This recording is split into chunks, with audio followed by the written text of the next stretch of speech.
நான் எப்போதுமே இந்த புக்ஸுக்கு நான் விளக்க உரை எழுதிட்டு இருக்கிறேன். ரூத் புத்தகத்திற்கு விளக்க உரை எழுதிட்டு இருக்கிறேன். ஏற்கனவே இந்த ரூத் புத்தகத்தை நம்ம சிடி போட்டிருக்கோம். சரியா? யாரெல்லாம் கேட்டிருக்கீங்க? இந்த சிடி கேட்டிருக்கீங்களா? கேட்கலன்னா நீங்கள் வாங்கி கேட்கலாம். எல்லாம் முடிஞ்சிருச்சுன்னு நினைக்கிறேன். 1 2 இருக்கும் நினைக்கிறேன். வேணும்னா நீங்கள் என்ன பண்ணலாம், வாங்கி கேட்கலாம். ஏன்னா இது ஒரு வாட்டி பேசணும், கிட்டத்தட்ட ஒரு 1.5 மணி நேரம் ஒரு 2 டைம் பேசணும். இன்னும் நிறைய அதில் பேசுகிறதுக்கு இருக்குது. ஸோ இன்றைக்கி இந்த புக்ஸை நான் ஸ்டடி மாதிரி பண்ணாமல் இதில் வந்து ஒரு சம்பவத்தை அல்லது ஒரு காரியத்தை நாம் எடுத்து தியானிக்க போகிறோம். ஸோ ரூத்தின் சரித்திரம் அப்படின்னு போட்டிருக்கு பார்த்தீங்களா? இது ஒன்றுக்கே ரொம்ப நேரம் நான் எழுதினேன் உட்காந்து. ஏன்னா சிலர் வந்து சரித்திரம் படிக்கிறாங்க, சிலர் சரித்திரம் படைக்கிறாரு. பக்கத்தில் பார்த்துக்கிங்க, படிக்க போகிறீங்களா படைக்க போகிறீங்களா? யாருமே பக்கத்துலன்னா உங்களை பார்த்தே கேட்டுக்கோங்க. என்ன பண்ணுறது? படிக்கிறதும் படைக்கிறதும் ரெண்டும் இருக்குது. சிலர் வந்து ஹிஸ்ட்ரி படிக்கிறதுல மட்டுமே இருக்கிறாங்க, சிலர் என்ன பண்ணுறாங்க, சரித்திரம் படைக்கிறார்கள். ஸோ ரூத் புத்தகம் வந்து ஒரு சரித்திரம். ஸோ அது பற்றி நிறைய படிக்கலாம், பேசலாம். ஆனால் இன்றைக்கி நம்ம இன்னொரு முக்கியமான விஷயத்தை நம்ம படிக்க போகிறோம், பேச போகிறோம். அது என்ன அப்படின்னு சொன்னால், சந்தோஷம் என்பது என்ன அப்படிங்கிறது தான் இன்றைக்கி நான் உங்களோட பேச போகிறேன். What is mean by joy? சந்தோஷம்னா என்ன அப்படிங்கிறதான் இன்றைக்கி நான் உங்களோடு பேசுகிற செய்தி தலைப்பு. அதுக்குள்ளே நிறைய விஷயங்கள் இன்றைக்கி பேச போகிறோம். ஏன்னா எல்லாருமே எந்த செயல் செஞ்சாலும் அதுக்கு பின்னாடி அவங்க விரும்புகிறது என்னது?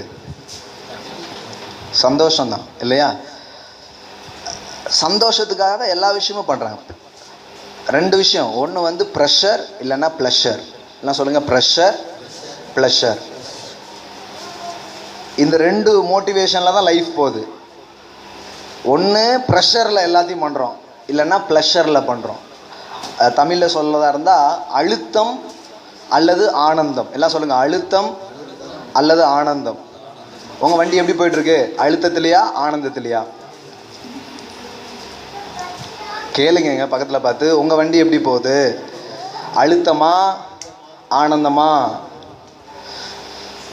அதை ஏன் பிரதர் கேட்குறீங்க அப்படின்ட்டாங்கனாலே நீங்கள் புரிஞ்சுக்கலாம். அப்படி சொல்லிட்டாலே என்ன அர்த்தம்? அழுத்தம் தான் அப்படின்னு அர்த்தம். இந்த 2ல் ஏதாவது ஒன்று தான் நம்மளை மூவ் பண்ணுது. அது படிக்கிற விஷயமா கூட இருக்கலாம். இப்போ நீங்கள் படிக்கிறீங்கன்னா, பைபிள் படிக்கிறதே எடுத்துக்கோங்களேன். ஐயோ கர்த்தர் என்ன பண்ணுவாரோ அப்படின்ட்டு அழுத்தத்திலே படிப்பீங்க. ஐயோ நீங்கள் படிக்கலையே, போகிற இடங்கள்லாம் என்ன ஆகுமோ தெரியாது. அது ஏதாவது சரியாகலைன்னா உடனே என்ன தான் ஞாபகம் வரும்? படிக்கலலா வச்சுட்டாரு கரெக்டாக கடவுள், காலில் அடித்து ரத்தம் வரும். ஒன்றா மைண்டில் என்ன வரும் தெரியுமா? ஆண்டவர் வந்து கல்லை செட் பண்ணியிருக்காரு இவங்களுக்காகவே. கர்த்தருக்கு வேறு வேலையே கிடையாது. கர்த்தர் என்ன வேலை பண்ணுறாருன்னா, பைபிள் படிக்காதனால என்ன பண்ணியிருக்காரு, அதுவும் இந்த அது என்ன கால், பெருவிரல், அதில் அடிக்கும் பாருங்க. அதுதான் பிரசங்கமும் வரும். பிரசங்க யாரும் சொல்லுவார், பார்த்துக்கோ ரத்த கலரி பெருங்காலோட இருக்கு, அடுத்த ஆளாச்சுன்னா வேறு மாதிரி ஆகிடும் அப்படின்ட்டு இப்படி ஒரு மிரட்டலில் ஒரு கிறிஸ்தவ வாழ்க்கை வாழலாம். தெரியுமா உங்களுக்கு? எத்தனை பேர் அந்த வாழ்க்கையிலேருந்து வெளியே வந்துட்டீங்க? மிரட்டல் வாழ்க்கையிலேருந்து வெளியே வந்துட்டிங்களா? Price God. அப்படிப்பட்ட ஆளுகள் தான் அங்கே வர்றாங்க. இங்கே சிலர் வந்து என்கிட்ட சொல்லிட்டு போகிறாங்க, நீங்கள் என்ன மிரட்டவே மாட்டேங்கிங்க அப்படிங்க.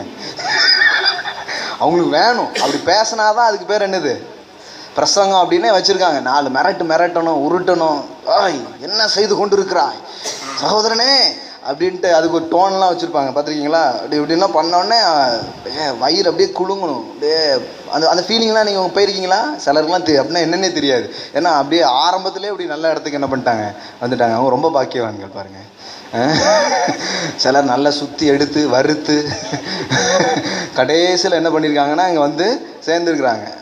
சரி, 2 விஷயம் இருக்குது. கிறிஸ்தவ வாழ்க்கையை கூட ஆனந்தத்தில் வாழலாம், இல்லைன்னா அழுத்தத்தில் வாழலாம். நான் ஏன் பைபிள் படிக்கிறேன்னா, எனக்கு ரொம்ப பிடிச்சிருக்கு.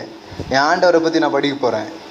எனக்கு அது படிக்கிறதுனா ரொம்ப இஷ்டம், அதனால் நான் படிக்கிறேன். இப்படி படிக்கிறவங்களுடைய எண்ணிக்கை வந்து தேடி பார்த்தீங்கன்னா ரொம்ப கம்மி.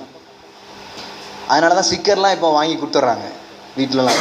இன்று வேதம் வாசித்தாயா? பார்த்துருக்கீங்களா அந்த மாதிரி ஸ்டிக்கர்லாம்? அது அவமானம். அந்த மாதிரி ஸ்டிக்கர் ஓட்டதுலாம் என்ன தெரியுமா, அவமானமான ஒரு விஷயம். ஏன்னா ரொம்ப இயல்பாக நம்ம வாழ்க்கையில் வர வேண்டிய அநேக காரியங்கள், இயல்பாக வர வேண்டிய அநேக காரியங்கள் அழுத்தத்தின் நிமித்தம் நாம் செய்யும்படி சிறு வயதிலிருந்தே நாம் என்ன பண்ணப்படுகிறோம்? தூண்டப்படுகிறோம். எல்லாம் சொல்லுங்க, அழுத்தமா ஆனந்தமா? வாழ்க்கையை 2 விஷயம் மூவ் பண்ண முடியும். 2 டிரைவிங் ஃபோர்ஸ் இருக்குது. ஒன்று வந்து அழுத்தம், இன்னொன்று ஆனந்தம். படிக்கிற பையன் எடுத்துக்கோங்க. அவன் பார்த்தீங்கன்னா எக்ஸாமோ இல்லை இதோ எப்படி படிக்கிறாங்க? ஃபெயில் ஆயிடக்கூடாதே அப்படின்னு படிக்கிறவங்க தான் நிறைய. பாஸ் ஆகணும்னு படிக்க மாட்டாங்க. எப்படி படிப்பாங்கன்னா, ஃபெயிலு ஆயிடவே கூடாது, பயம், ஃபியர், இதில் தான் மூவ் பண்ணுறாங்க. இது என்னமோ தெரில, நம்ம நிறைய நினச்சிட்டோன்னா நம்ம லைஃப்பையே எது டிரைவ் பண்ணணும்னு மக்கள் யோசிச்சிட்டாங்கன்னா அழுத்தத்தில் தான் வாழணும், ப்ரெஷரில் வாழ்கிறது தான் வாழ்க்கை அப்படின்னு நினச்சிட்றாங்க. ஆனால் ஆண்டவர் மனுஷனை இந்த ப்ரெஷரில் வாழ்கிறதுக்காக உண்டாக்கல, ப்ளஷரில் வாழ்கிறதுக்காக உண்டாக்கியிருக்கிறார். ஹல்லேலூயா. எல்லாம் சொல்லுங்கள், அழுத்தத்தில் அல்ல ஆனந்தத்தில் வாழ நீங்கள் உருவாக்கப்பட்டிருக்கிறீர்கள். ஆமென். சிலர் என்ன சொல்லிட்டாங்கன்னா, கிறிஸ்தவ வாழ்க்கைனால என்ன சொல்லிட்டாங்கன்னா, அது ஒரு ப்ரெஷர், அது ஒரு அழுத்தம், அதில் ஒரு வருத்தம், ஒரு நெருக்கம், இதெல்லாம் இல்லைன்னா பிரசங்கமே கிடையாது.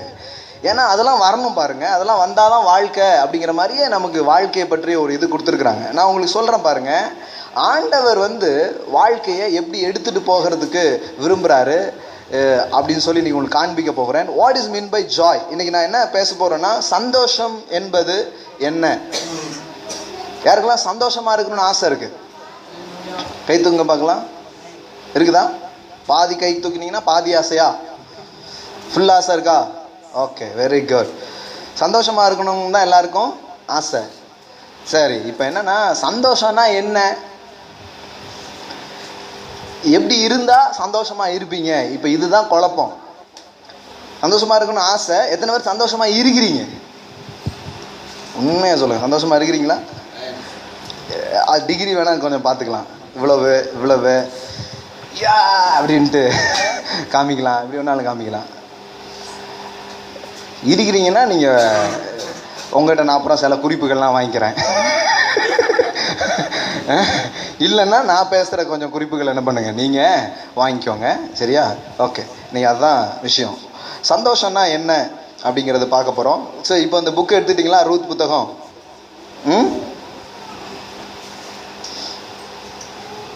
ரூத் புத்தகம் 1வது அதிகாரம்.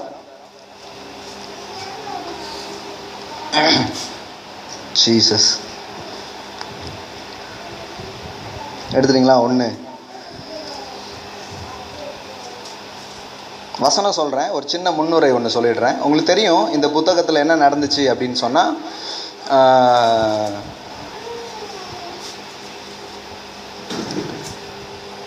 பெத்லஹேம்ங்கிற ஒரு ஊரில் என்ன பண்ணுறாங்க?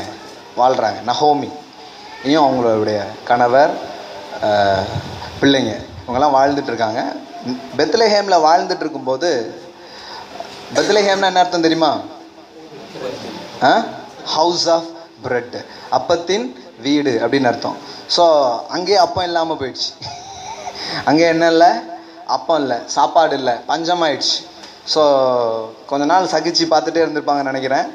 ஸோ திடீர்னு என்ன பண்ணிட்டாங்கன்னா, மோவாப் அப்படிங்கிற ஒரு ஊருக்கு போகிறதுக்கு அவங்க என்ன பண்ணிட்டாங்க? கிளம்பிட்டாங்க. இங்கே நம்ம இருக்க வேண்டாம், எங்கே போயிடலாம்? மோவாக் போயிடலாம் அப்படின்னு சொல்லிட்டு. பாருங்கள், ஏற்கனவே இருந்த ஒரு இடத்த விட்டு மாறி போனோன்னா அவ்வளோ ஈஸி கிடையாது. தெரியும் தானே உங்களுக்கு? ரொம்ப, ஏன்னா அங்கே எப்படி இருக்குமோ, இனிமேல் தான் புதுசாக போய் வேலை தேடணும், இனிமேல் தான் புதுசாக வீடு பார்க்கணும், இப்போ நிறைய புது அரேஞ்ச்மெண்ட்ஸ்லாம் பண்ணணும். அப்படி ஒரு புதிய விஷயங்கள்லாம் நிறைய இருக்குது. ஸோ இப்போ என்ன பண்ணுறாங்கன்னா, இங்கேருந்து காலி பண்ணி எங்கே போகிறாங்க? மோவாப் அப்படிங்கிற ஒரு ஊருக்கு போகிறாங்க. ஸோ அந்த ஊரில் போய் கொஞ்ச நாள் அவங்க வாழ்கிறாங்க. வாழ்கிற வாழ்க்கையில் என்ன நடக்குது அப்படின்னு சொன்னால், அவங்க 2 பசங்களுக்கும் என்ன நடக்குது? அந்த ஊர்லேயே திருமணம்லாம் நடக்குது. ஏதோ செட்டில் ஆகணும்னு சொல்லி போயிருக்கிறாங்க. ஏதோ ஓரளவுக்கு சில காரியங்கள்லாம் நடந்திருக்கு. அதனால தான் மேரேஜெலாம் என்ன பண்ணியிருக்கிறாங்க. ஸோ லைஃப் கொஞ்சம் போயிட்டே இருக்கும்போது திடீர்னு பார்த்தா அவன் வீட்டில் ஒவ்வொரு மரணமாக நடக்குது. அவர் பிள்ளைங்க செத்து போகிறாங்க, கணவர் என்ன பண்ணுறாரு, இறந்து போயிடுறாங்க. ஒரு பிரச்சனையிலிருந்து தப்புறதுக்காக எங்கே போனாங்க, பஞ்சம் கொன்றக்கூடாதுன்னு போனாங்க. எங்கே, மோவாப்புக்கு. ஆனால் பஞ்சம் ஏதோ கொஞ்சம் தீர்ந்த மாதிரி இருந்திருக்குது. ஆனால் பார்த்தா வேற நிறைய பிரச்சனைகள் என்ன பண்ணியிருக்குது, உருவாயிருச்சு. வாழ்க்கை ஒரு பெரிய ஏமாற்றத்தில் போய் முடியுது. ஒரு விஷயம் தெரிஞ்சுக்கோங்க, ஏமாற்றங்கிற ஒரு விஷயம் ஏன் லைஃப்பில் இருக்குது அப்படின்னு சொன்னால், எதிர்பார்ப்புங்கிற ஒரு விஷயம் இருக்கிறதுனால. அதனால் எதிர்பார்ப்பே தப்பு அப்படின்னு சொல்லிட்டிங்கன்னா அது அறிவினோ, அது சரியான விஷயம் கிடையாது. எல்லாம் சொல்லுங்கள், எதிர்பார்ப்பது சரியான விஷயமே. இதுக்கு முன்னாடி ஒன்று நான் உங்களுக்கு சொல்லியிருக்கிறேன், ஞாபகம் இருக்குதா? எதிர்பார்க்கிற இடம் சரியாக இருந்தால் ஏமாற்றமே இல்லை, ஓகேவா? ஆனால் லைஃப்பில் ஏமாற்றங்கிற ஒரு விஷயத்த நீங்கள் சந்திச்சிருக்கீங்கனாலே என்ன அர்த்தம்னா, நீங்கள் எதிர்பார்த்துருக்கிறீங்க. நீங்கள் எதிர்பார்த்த மாதிரி வாழ்க்கை என்ன பண்ணலை, போகல. நீங்கள் எதிர்பார்த்த மாதிரி நிறைய விஷயம் உங்கள் லைஃப்பில் நடக்கலை. ஒரு இடத்துல இருந்து இன்னொரு இடத்துக்கு ஏன் போனீங்கன்னா, அந்த டிசிஷனை ஏன் எடுத்தீங்கன்னா, இப்போ இருக்கிறத விட என் லைஃப் என்ன ஆகும், பெட்டர் ஆகும். பாருங்கள், சொந்தக்காரங்க சொக்காரங்க எல்லாரையும் விட்டுட்டு தான் என்ன பண்ணியிருக்காங்க, போயிருக்கிறாங்க. அவ்வளோ ஈஸி கிடையாது. பாருங்கள், புது இடத்துக்கு புது ஆட்கள் புது சூழலுக்குள்ளே அவங்க ஏன் போனாங்கன்னா, ஏன் அந்த ஜேர்னியை மேற்கொள்கிறாங்கன்னு சொன்னால், ஒரு எக்ஸ்பெக்டேஷன், அங்கே போயிட்டாவது என் வாழ்க்கை நல்லாயிடாதாங்கிற ஒரு எதிர்பார்ப்பு. ஆனால் அங்கே போனால் என்ன நடந்துச்சுன்னா, இன்னும் மோசமாயிடுச்சு லைஃப். எத்தனை பேர் நான் நிறைய விஷயத்தை எக்ஸ்பெக்ட் பண்ணேன், ஆனால் எக்ஸ்பெக்ட் பண்ண மாதிரியே போகல, அதை விட கொஞ்சம் மோசமாயிடுச்சு அப்படின்னு எத்தனை பேர் சொல்ல முடியும்? கை தூக்கிட்டீங்களா? ஐயோ, சும்மா தான் கேட்டேன், சாட்சிலாம் சொல்ல வேண்டாம். எல்லாரோட லைஃப்லேயும் அப்படி ஒரு எக்ஸ்பீரியன்ஸு இருக்குது. இன்றைக்கி நான் அதான் சொல்ல போகிறேன், how to come out the disappointment of life. உங்கள் லைஃப்பில் நீங்கள் சந்திக்கிற அந்த ஏமாற்றத்துலேருந்து எப்படி வெளியே வர்றது, அதையும் இன்றைக்கி சேர்த்தே நான் உங்களோட பேச போகிறேன். நல்லா கவனிங்க, ரொம்ப முக்கியமான ஒரு விஷயம். இந்த பின்னணி தான் இந்த சம்பவம். ஸோ இப்போ இன்னொரு டிசிஷன் எடுக்கிறாங்க. என்ன டிசிஷன் தெரியுமா? மோவாப்லேருந்து கிளம்பி எங்கே போக போகிறாங்க, மறுபடியும் ஆரம்பித்த இடத்துக்கே, இல்லைன்னா அவங்க சொந்த ஊருக்கே மறுபடியும் திரும்பி போக போகிறாங்க. ஸோ இப்போ நகோமி தன்னுடைய முடிவுகளில் யாரையுமே கூட்டிகிட்டு போகிறதுக்கு அவளுக்கு என்ன இல்லை, விருப்பமே கிடையாது. ஏன்னா ஏற்கனவே இவளுடைய முடிவுகள் அவளுடைய வாழ்க்கையில் என்ன பண்ணியிருக்குது, நிறைய தோல்வியை தந்திருக்குது. இவள் எடுத்த முடிவுகள் ஏற்கனவே வாழ்க்கையில் நிறைய தோல்வியை தந்திருக்கிறதுனால புதிய முடிவுகள் எடுப்பதற்கோ இல்லை புதிய தலைமை ஏற்பதற்கோ ரெண்டு பேரை கூட்டிகிட்டு போகிறதுக்கோ அவள் தயாராகவே இல்லை. உங்களுக்கு என்ன தோணுதோ செய்யுங்க அப்படின்னு சொல்லிட்டான். ஸோ ஒருத்தி முத்தம் முட்டிட்டு என்ன பண்ணிட்டா, போயிட்டா. யாரு? இன்னொருத்தி உங்க பின்னாடியே நான் என்ன பண்ண போகிறேன், வரப்போகிறேன், கூடயே வரப்போகிறேன் அப்படின்ட்டு. அதாவது அவளே நம்பிக்கை இல்லாமல் இருக்கா, அவளே என்ன செய்யணும்னே தெரியல. ஆனால் அந்த நேரத்தில் இந்த நகோமியினுடைய அந்த தலைமையை இவ ஏற்றுக்கொண்டு நகோமி பின்னாடி வர்ற ஒரு முடிவை ரூத் எடுக்கிறா. ரூத் லைஃபையும் யோசித்து பாருங்க. அவளுக்கு திருமணம் ஆன போது அவள் எப்படி யோசிச்சிருப்பா? சொந்த ஊர்லேயே மாப்பிள்ளை கிடச்சிருச்சு, சந்தோஷமா, சொந்த ஊர்லேயே மாப்பிள்ளை கிடச்சிருச்சு, லைஃப் நல்லா செட்டில் ஆகிடுச்சின்னு யோசிச்சுட்டு இருக்கும்போது திடீர்னு ஒரு சம்பவம், கணவர் இறந்து போயிடுறார். So disappointment. அவளுடைய லைஃப்லையும் என்ன இருக்குது, டிஸப்பாயின்மெண்ட் இருக்குது, ஏமாற்றங்கள் இருக்கிறது. எதையோ ஒன்று எதிர்பார்க்குறோம், அது நடக்கலை. அதனால் என்ன ஆகிடுது, லைஃப் ரொம்ப டிஸப்பாயின்மெண்ட் ஆகிடுது, ஏமாற்றமாக ஆகிடுது. சிம்பிளாக எடுத்துக்கோங்களேன், சர்ச்சுக்கு போனால் போதகர் நல்லா பிரசங்கம் பண்ணுவார்னு எத்தனை வாட்டி எதிர்பார்த்து போயிருப்பீங்க. அந்த மாதிரி டிஸப்பாயின்மெண்ட்டு இல்லை கிறிஸ்தவ உலகமே இருக்குது. புரியுதா உங்களுக்கு? சிலருக்கு தான் அதெல்லாம் என்ன பண்ணுது, நிறைவேறுது. சரி, நல்லா கவனிங்க. ஏன்னா நான் பேசும்போது பார்த்தா தெரியுது, நாங்கள் கூட நல்லா பிரசங்கம் பண்ணுவாங்க அப்படின்ட்டு என்ன பண்ணோம், நிறைய நேரம் எதிர்பார்த்து போனோம், ஆனால் டிஸப்பாயின்மெண்ட் தான் வந்துச்சு அப்படின்னு. டிஸப்பாயின்மெண்ட்டுங்கிற ஒரு விஷயத்த நம்ம லைஃப்பில் மீட் பண்ணிக்கிட்டே இருக்கிறோம், சந்திச்சுக்கிட்டே இருக்கிறோம். காரியங்கள் எல்லாமே நாம் விரும்புகிற மாதிரி போகவே மாட்டுக்கு. ஏன் இப்படி? இப்போ எதுக்கு சந்தோஷத்தையும் இந்த ஏமாற்றத்தையும் சேர்த்து உங்க கூட நான் பேசுகிறேன் அப்படின்னு சொன்னால், நாம் சந்தோஷங்கிற ஒரு விஷயத்தையே எதுக்குள்ளே வச்சுருக்குறோன்னா, நான் விரும்புகிறது, நான் எதிர்பார்க்கிறது நடந்துச்சுன்னா நான் என்ன பண்ணுவேன்? சந்தோஷப்படுவேன். இல்லைன்னா மூளையில் போய் உட்காந்துப்பேன், இல்லைன்னா மூஞ்ச தொங்க போட்டுப்பேன், இல்லைன்னா சோகமாக இருப்பேன், இல்லைன்னா அழுதுட்டுருப்பேன். இதுதான் மக்கள் வைத்திருக்கிற பிரின்சிபிள்ஸ் ஆஃப் லைஃப்.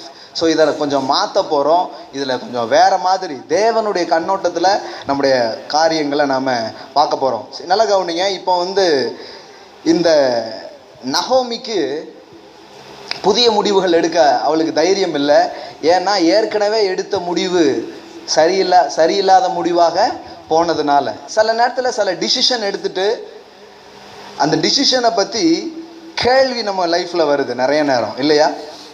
நான் எடுத்த முடிவு சரியா தப்பா?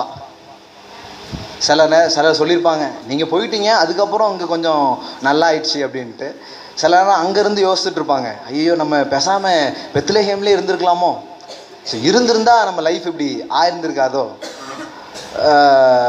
அங்கேருந்து இங்கே இருக்கும்போது என்ன யோசித்தாங்க, இங்கேருந்து நம்ம என்ன பண்ணக்கூடாது, எல்லாரோட செத்து போகிறத விட அங்கே போகிறது ரொம்ப பெட்டர் அப்படின்னு சொல்லி லைஃப்பில் ஏதோ ஒரு விதத்தில் நம்ம டிசிஷன் பண்ணுறோம். அந்த டிசிஷனும் நிறைய நேரத்தில் என்ன ஆக மாட்டேங்குன்னா ரொம்ப கரெக்டாக போகாத போது அந்த தீர்மானத்தை பற்றி நமக்கு என்ன வருது? கேள்வி வருகிறது. சரி, இப்போ மறுபடியும் அவ தன்னுடைய ஊருக்கு வாரா. அந்த வசனத்தை தான் வாசிக்க போகிறோம். பாருங்க, ரூத் 1வது அதிகாரம் 19வது 20வது வசனம் பாருங்க. அப்படியே இருவரும் பெத்லெஹேம் மட்டும் நடந்து போனார்கள். அவர்கள் பெத்லெஹேமுக்கு வந்தபோது ஊரார் எல்லாரும் அவர்களை குறித்து ஆச்சரியப்பட்டு, இவள் நகோமியோ என்று பேசிக்கொண்டார்கள். நகோமி அப்படிங்கிற பெயருக்கு என்ன அர்த்தம் தெரியுமா? மை ஜாய் அப்படின்னு அர்த்தம். மை ஜாய், என் சந்தோஷம் அப்படின்னு அர்த்தம். நகோமிங்கிற பெயருக்கு மை ஜாய், என் சந்தோஷம் அப்படின்னு அர்த்தம். இப்போ இவ அந்த ஊருக்கு வர்றா. வந்த உடனே பாருங்க 21வது வசனம் பாருங்க. 20வது வசனம், சாரி. அதற்கு அவள், நீங்கள் என்னை, ஊருக்காரங்கெல்லாம் சொல்றாங்க நகோமி வந்துட்டா அப்படின்ட்டு. அவ சொல்றா, நீங்க என்ன பண்ணாதீங்க, நகோமி என்று சொல்லாமல் மாறாள் என்று சொல்லுங்கள், சர்வ வல்லவர் எனக்கு மிகுந்த கசப்பை. அதுக்கப்புறம் பாருங்க, நான் நிறைவுள்ளவளாய் போனேன், கர்த்தர் என்னை சிறுமைப்படுத்தி, சர்வ வல்லவர் என்னை, நீங்கள் என்னை என்பானேன் என்றான். சரி பாருங்க, கர்த்தர் இந்த வேலையை தான் பண்றாருன்னு நிறைய கிறிஸ்தவங்க நினைக்கிறாங்க. இவ எப்படி போனாலாம், எவ்வளோ பெரிய பொய் பாருங்க. பஞ்சத்தில் ஒன்றுமே இல்லாமல் போய் எங்கே போனா? மோவாப்புக்கு எதுக்கு போனா? நிறைவாவா போனா? பஞ்சம் முளைக்கிறதுக்காக போனா? ஒன்றுமே இல்லை. போகும்போது ஒன்றும் பெரிய நிறைவா போல, குறைவாக தான் போனா. ஆனால் இவன் என்ன சொல்கிறான்னா, சர்வ வல்லவர் எனக்கு என்ன பண்ணார்? மிகுந்த கசப்பை கட்டளையிட்டார். சிலர் பாருங்க, சிலருக்கு இது தெரியும், சிலருக்கு தான் புதுசாக இதை கேட்குறீங்க, அவங்களுக்காக சொல்ல விரும்புகிறேன். பாருங்கள், பைபிளில் இப்படி நிறைய பேர் நிறைய ஸ்டேட்மெண்ட் சொல்லியிருக்காங்க. ஆண்டவரை பற்றி சொல்லியிருக்காங்களா? யோபு ஒரு ஸ்டேட்மெண்ட் சொல்லியிருக்காரா? என்ன ஸ்டேட்மெண்ட்டு? கர்த்தர் கொடுத்தா. அந்த ஸ்டேட்மெண்ட் உண்மையா? கர்த்தர் கொடுத்து எடுக்கிறவரா? இயேசு குருடருக்கு பார்வையை கொடுத்துட்டு ஒரு கண்ணை எடுத்து விட்டார் அப்படி எங்கேயாவது இருக்குதா? போட்டில் மீனை கொடுத்துட்டு அரை போட்டு மீனை எடுத்துட்டாரா? யாரையார் நடக்க வச்சுக்கிட்டு காலை இல்லை, ஒரு கால் நீ சரியில்லை, உன் கால் போகிறதே சரியில்லையே, ஒரு கால் வச்சு சரியில்லாமல் போட்டோம் அப்படின்ட்டு ஏதாவது வாங்கினாரா? கொடுத்ததை அவர் யாருக்கிட்டையாவது வாங்கினாராங்க? அப்போ யோபு அந்த ஸ்டேட்மெண்ட் சொன்னானே, கர்த்தர் கொடுத்தா கர்த்தர் எடுத்தாருங்கிறது. நிறைய பைபிளில் பார்த்தீங்கன்னா நிறைய நேரத்தில் சிலர் என்ன பண்ணுறாங்கன்னா, பைபிளில் தான் அது இருக்குல்ல பிரதர் அப்படிங்காங்க. பைபிளில் நிறைய இருக்குதுங்க. பைபிள், நான் அதனால தான் சொன்னேன், பைபிள்ங்கிறது என்னென்னா இட் இஸ் அ ஸ்கிரிப்சர். அதுக்கு பேர் என்னது? வேத வாக்கியம். கையில் வச்சுருக்கீங்களா? தூக்குங்க பார்க்கலாம், சொல்லுங்க பார்க்கலாம். இது தேவனுடைய வார்த்தை அல்ல. அப்போ என்னது? வேத வாக்கியம். It is not the word of God, it is a scripture. ஸ்கிரிப்சருக்கும் வேர்ட் ஆஃப் காடுக்கும் நிறைய நேரத்தில் ஜனங்களுக்கு வித்தியாசமே தெரியாது. நிறைய பேர் நினச்சிக்கிறாங்கன்னா இது தேவனுடைய வார்த்தை அப்படின்னு சொல்லிடுறாங்க. இதில் பிசாசு பேசுனது கூட இருக்குதுங்க. ஹலோ, இருக்குதா இல்லையா? இப்போ எப்படி சொன்னீங்க? அப்போ இது தேவனுடைய வார்த்தைன்னு எப்படி சொல்கிறீங்க? அப்போ பிசாசு பேசுனது கூட இருக்குதா இல்லையா? இருக்குதாங்க. சொல்லுங்க பார்க்கலாம், பிசாசு பேசின ஒரு வார்த்தை.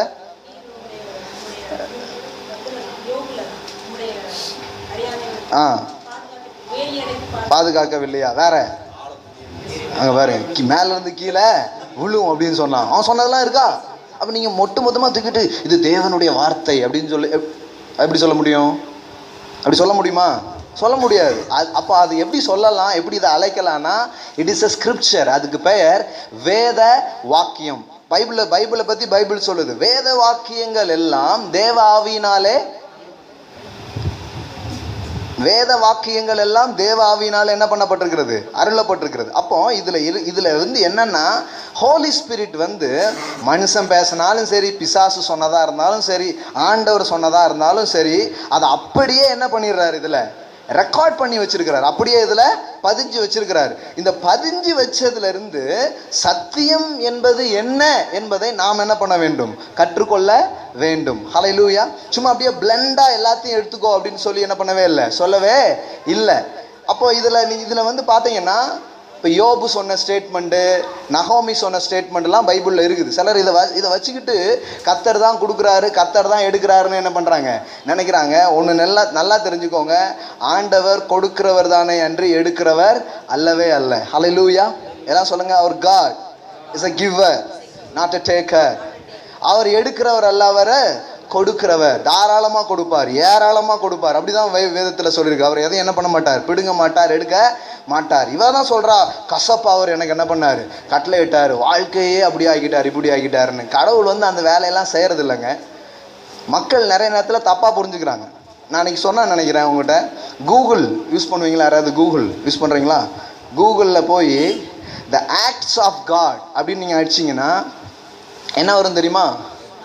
எர்த்குவேக்கு, புயல், பெரிய பெரிய மரணங்கள், பெரிய பெரிய பில்டிங் விழுறது, இதெல்லாம் என்னது? ஆக்ட்ஸ் ஆஃப் காடா? இதுவா தேவ செயல்? தேவ செயலுங்கிறது அது கிடையாதுங்க. தேவன் எப்படிப்பட்ட செயலை செய்யறாருன்னு இதை வாசித்து பாருங்க. தாழ்வில் இருக்கிற ஒரு மனுஷனை மேல தூக்குற ஒரு வேலையை தேவன் செய்கிறார். வியாதியில இருக்கிற ஒரு மனுஷனை சுகப்படுத்துற வேலையை தேவன் செய்கிறார். தரித்திரனை செழிக்க வைக்கிற வேலையை தேவன் செய்கிறார். தோற்று போன வாழ்க்கைய வெற்றி உள்ள வாழ்க்கைய மாற்ற செயலை தேவன் செய்கிறார். துக்கத்தை சந்தோஷமா மாத்துற வேலையை தேவன் செய்கிறார். மரணத்தை கூட உயிர்த்தெழுதலின் வல்லமையால் புதுப்பிக்கிற செயலை தான் அவர் செய்கிறார். ஹல்லேலூயா. அவர் எங்கேயுமே போய் வந்து இப்படி பண்ணவே இல்லை. அதனாலதான் நம்ம நல்லா கவனிச்சு படிக்கணும். அப்போ இந்த மாரால் இந்த நகோமி சொன்ன ஸ்டேட்மெண்ட் கூட உண்மையான ஸ்டேட்மெண்ட் கிடையாது. வாழ்க்கையில பிரச்சனை வரும்போது நாமெல்லாம் நிறைய தத்துவங்கள்லாம் என்ன பண்றோம், அப்பப்போ சொல்லிக்கிறோம் இல்லையா? நிறைய பிலாசபிலாம் சொல்லிப்போம். அப்படி நகோமி சொன்ன ஒரு விஷயத்தை ஆவியானவருங்க என்ன பண்ணியிருக்கிறாரு, அப்படியே ரெக்கார்ட் பண்ணி வச்சிருக்கிறாரு. யோபு சொன்னதை ரெக்கார்ட் பண்ணி வச்ச மாதிரி. கடைசியில் யோபு கிட்ட ஆண்டவர் சொன்னது தெரியுமா? சிலருக்கு தெரியுமான்னு தெரில. சிலருக்கு என்ன ஆண்டவர் என்ன சொன்னாருன்னா, யோபு வந்து சொன்னதெல்லாம் சத்தியம்னு நிறைய கிறிஸ்தவங்க நினைச்சிட்டு இருக்கிறாங்க. கொடுத்தார், எடுத்தார், பறித்து கொண்டு போகிறார், தடுப்பவன் அவர் பாட்டுக்கு என்ன வேணாலும் பண்ணுவார். அவரை யாரு கேள்வி கேட்க முடியும்? ஆமா, இந்த ஊர் ரவுடி மாதிரி. கத்தரை வந்து ஒரு ரவுடி மாதிரி வச்சிருக்காங்க. அவர் இஷ்டத்துக்கு என்ன வேணாலும் பண்ணுவார். வழிபறி மாதிரி ஏதாவது பண்ணுவார். திடீர்னு எடுத்துருவார். திடீர்னு உன் பிள்ளைய கேட்டாலும் கேட்பார். திடீர்னு உன் வியாபாரத்தை பிடிங்கிடுவார். திடீர்னு உன் வாழ்க்கையை அப்படி பண்ணிடுவார், இப்படி பண்ணிடுவார். எல்லாமே யோசிக்கிறாங்க. உங்களுக்கு தெரியுமா, வேதவசனம் சொல்லுது, அழைத்த அழைப்பும் கிருபை வரங்களும் மாறாதவைகளே. தெரியுமா உங்களுக்கு? பிசாசு தேவனுக்கு விரோதமா பாவம் செய்த போது கூட அவனுடைய வல்லமையை அவன்கிட்ட இருந்து அவர் பிடுங்கவே இல்லை. தெரியுமா உங்களுக்கு? அவனுடைய வல்லமை அவன்கிட்ட தான் இருந்துச்சு. அதை தீய விதத்தில் அவன் என்ன பண்ண ஆரம்பிச்சான், பயன்படுத்த ஆரம்பிச்சான். தேவன் வந்து அதிகாரம்ங்கிற ஒன்றை இப்போ நமக்கு கொடுத்து அந்த வல்லமையை கண்ட்ரோல் பண்ண வைக்கிறாரு. ஹல்லேலூயா. எல்லாம் சொல்லுங்க, நமக்கு அதிகாரம் இருக்கு. ஆமென். வேதவசனம் என்ன சொல்லுது? சத்துருவின் சகல வல்லமைகளை மேற்கொள்ள நான் உங்களுக்கு வல்லமை கொடுத்தேன். அப்படியா இருக்கு? நான் உங்களுக்கு என்ன கொடுத்தேன்? உங்களுக்கு தெரியும்ல, வல்லமையை விட அதிகாரம் பெருசு. வல்லமையை விட இதுதான் பெருசு. இப்ப பாருங்களேன், ஒரு பெரிய வண்டி ரொம்ப ஃபோர்ஸாக வருது ரோட்டில், ஒரு ஒல்லியான போலீஸ் நிற்கிறார். அவர் ஸ்டாப்புன்னு சொன்னால் கூட அந்த வண்டி என்ன பண்ணும்? நிற்கும். ஏன்? அந்த வண்டிக்கு இருக்கிறது வல்லமை, இவருக்கு இருக்கிறது அதிகாரம். ஹல்லேலூயா. வாழ்க்கையில் ஆண்டவர் நமக்கு அதான் கொடுத்துருக்காரு, அதிகாரம் கொடுத்துருக்கிறாரு எல்லா வல்லமைகளை மேற்கொள்வதற்கு. ஆமென். அது பெருசாக இருக்குன்னு நினைக்காதீங்க, உங்களுக்கு அதிகாரம் இருக்கிறது. எல்லாம் சொல்லுங்க, எல்லா வல்லமையை விட மேலான அதிகாரம் எனக்கு கொடுக்கப்பட்டிருக்கு. வல்லமையெல்லாம் கண்ட்ரோல் பண்ணுறது தான் அதிகாரம். தெரியுமா உங்களுக்கு? வல்லமெல்லாம் எங்கே போகணும், என்ன செய்யணும்னு அது என்ன பண்ணணும் சொல்லும். அதுக்கு பேர் தான் என்னது?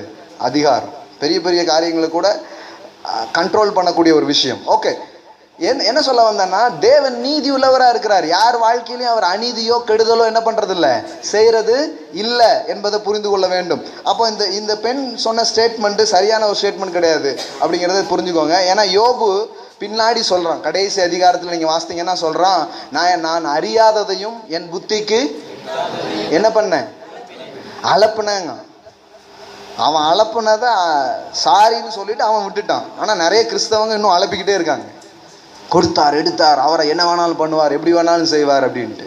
அப்படிப்பட்ட ஒரு ஆளை நீங்கள் நம்ப முடியுமாங்க? நம்பவே முடியாது. இன்னைக்கு கடவுள் எடுக்கிற நாளா கொடுக்குற நாளா ஒன்றுமே தெரியாது, குழப்பத்தில் இருப்பீங்க. ஆனால் இப்போ நமக்கு இது தெளிவடையும் போது நீங்கள் என்ன யோசிப்பீங்கன்னா, ஒவ்வொரு நாளும் நான் பெற்றுக்கொள்கிற நாளாக இருக்கிறது. ஹல்லேலூயா. ஆமென். ஓகே, இந்த அம்மா சொன்ன ஸ்டேட்மெண்ட்டு தேவனை பற்றி அவ சரியா புரிஞ்சிக்காம சொன்ன ஒரு ஸ்டேட்மெண்ட் தானே தவிர அது தேவனை பற்றிய உண்மையான ஸ்டேட்மெண்ட் கிடையாது. சரி, நகோமி அப்படின்னு சொன்னா என்ன அர்த்தம் சொன்னேன்? மை ஜாய், என் சந்தோஷம். ஆனா அவ என்ன சொல்றா, என்ன நகோமின்னு என்ன பண்ணாதீங்க, என்னன்னு சொல்லுங்க, மாறாள்னா என்ன அர்த்தம் பாருங்க. நகோமிக்கு அர்த்தம் தெரியாதவங்களுக்கு கூட இது அர்த்தம் தெரியும். ஏன்னா கசப்பை பத்தி நமக்கு நல்லாவே தெரியுமே. சந்தோஷத்தை பத்தி தெரியுதோ இல்லையோ, எதை பத்தி தெரியும்? அன்னைக்கு கேட்டேன், பிலிப்பியர்ல நிறைய சொல்லப்பட்டிருக்கிற ஒரு வார்த்தை என்ன அப்படின்னு கேட்டாங்க. இங்க நிறைய பேர் தெரியும், நிறைய அந்த இடத்துல சொல்லவே இல்லை. பிரசங்கில நிறைய முறை என்ன சொல்லியிருக்குது, மாயை மாயை. சந்தோஷம் சந்தோஷம் சொல்லியிருக்கு, தெரிய மாட்டேங்குது. மாயை மாயன்னு சொல்லியிருக்குது, நல்லா தெரியுது பாருங்க. கவனம் பூராமே ஒரு நெகட்டிவ் சைடில் தான் போகுது. நல்லா தெரிஞ்சுக்கோங்க, வாழ்க்கையில் நிறைய பாதிப்புகள் ஏன் நடக்குதுன்னா, we are focused on negative things. நம்ம ஒரு பாதகமான மனநிலையோடு இருக்கிறதுனால பாதகமான காரியங்களை நம்மளை நோக்கி இழுத்துக்கிறோம். அதனால தான் வேதம் நம்முடைய மனசு புதுதாகிறத பற்றிலாம் என்ன பண்ணுது, நிறைய பேசுது. யோபு சொன்னது தெரியும்ல உங்களுக்கு, நான் பயந்தது எனக்கு, நான் அஞ்சினது எனக்கு வந்தது அப்படிங்கிறான். விரும்பினது வந்ததுங்கிறது இருக்குது. ஆனால் அவன் என்ன சொல்கிறான், ஆசைப்பட்டது வந்ததுன்னு சொல்ல, நான் அச்சப்பட்டது வந்துடுச்சு அப்படிங்கிறான். நடக்கக்கூடாதுன்னு நினைச்ச பிறகு நடந்துடுச்சு. ஆமாம், நீங்கள் நினச்சிக்கிட்டே இருக்கிறது நடக்கும் அப்படின்னு வேதவசனம் சொல்லுது. நடக்கக்கூடாது என்றாலும் நடக்கணும்னாலும் நீங்கள் என்ன நினைக்கிறீங்களோ அது என்ன பண்ணும், நடக்கும். நடக்கக்கூடாதுன்னு ஒன்று நினச்சிக்கிட்டே இருக்கிறீங்களே, அப்போ நீங்கள் அதை நினச்சிட்டு இருக்கும்போது அது என்ன பண்ண ஆரம்பிக்குது, அது உங்களை சுற்றிலும் வருது, நீங்கள் அதை கவர்ந்து கொள்ள ஆரம்பிக்கிறீர்கள். இதெல்லாம் லைஃப்பில் ஆண்டவர் வச்சிருக்கிற சில பிரின்சிபிள்ஸ். இது நீதிமான், துன்மார்க்கன், நல்லவன், கெட்டவன், பட்சபாதம் இல்லாமல் எல்லாருக்குமே வேலை செய்யுது. இதுலேருந்து குதிச்சிங்கன்னா கீழே விழுவீங்களா, அப்படி தொங்கிட்டு நிற்பீங்களா, விழுந்துருவீங்களா? யாருக்கும் டவுட்டாக இருந்ததுன்னா ட்ரை பண்ணி பாருங்க. இங்கே விழுந்துடாதீங்க, வெளியில் போய் எங்கேயாவது கட்டாயமாக கீழே தான் விழுவீங்க. இல்லை, நான் ஒரு நல்ல பரிசுத்தமான ஒரு விசுவாசினாலும் உனக்கு பிரின்சிபிள்ஸ் ஒன்று தான்ப்பா.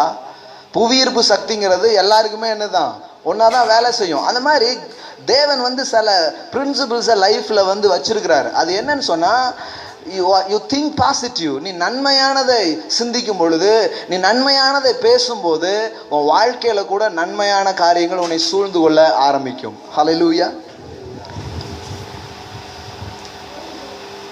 சிலர் எப்போவுமே நெகட்டிவ் மென்டாலிட்டி. நாட்டில் நடக்கிறது நல்லதே அவங்களுக்கு காதில் போகவே போகாது. எல்லா கெட்ட நியூஸும் அவங்களுக்கு தெரியும்.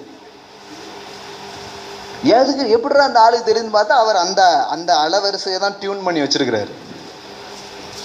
அதனால நாட்டில் நடக்கிற எல்லா கெட்டதும் அவருக்கு தெரியும். அரசியலையும் கெட்டது தான் தெரியும், அதுலேயும் கெட்டது என்னெல்லாம் தெரியும், தொழிலில் எங்கெல்லாம் கேடு நடக்குதோ அதெல்லாம் நல்லா தெரியும். எல்லா மோசமான பக்கங்களையும் அவர்கள் அறிந்து வைத்திருப்பார்கள்.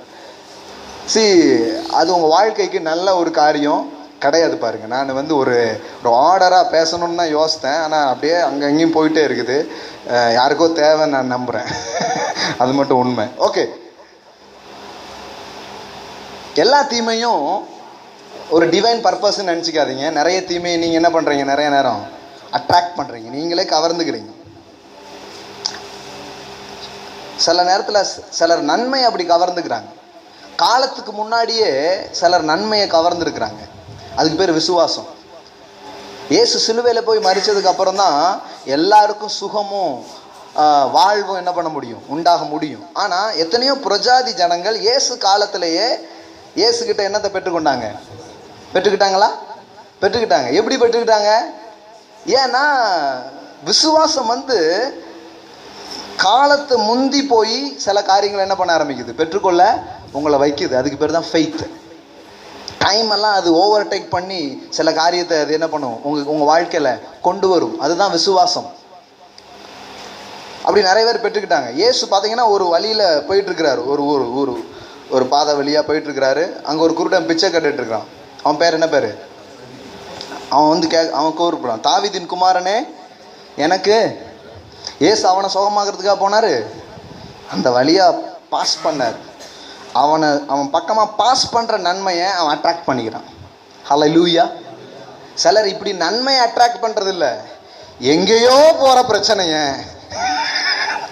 வா வா வா வா வா அப்படின்னு வா அப்படியே அதுக்கு ஆள் கூப்பிட்டு உள்ளே என்ன பண்ணிக்கிறாங்க, கொண்டு வந்து வச்சுக்கிறாங்க. இப்படி நீங்கள் நன்மையும் இப்படி கூப்பிட முடியும், கெட்டதையும் என்ன பண்ண முடியும், கூப்பிட முடியும். பாருங்க, இது வந்து மைண்ட் செட்டு. பாருங்க, அதனால தான் தேவனுடைய வார்த்தையை அதை தியானம் பண்ணு. துன்மார்க்கனின் ஆலோசனை என்ன பண்ணாத.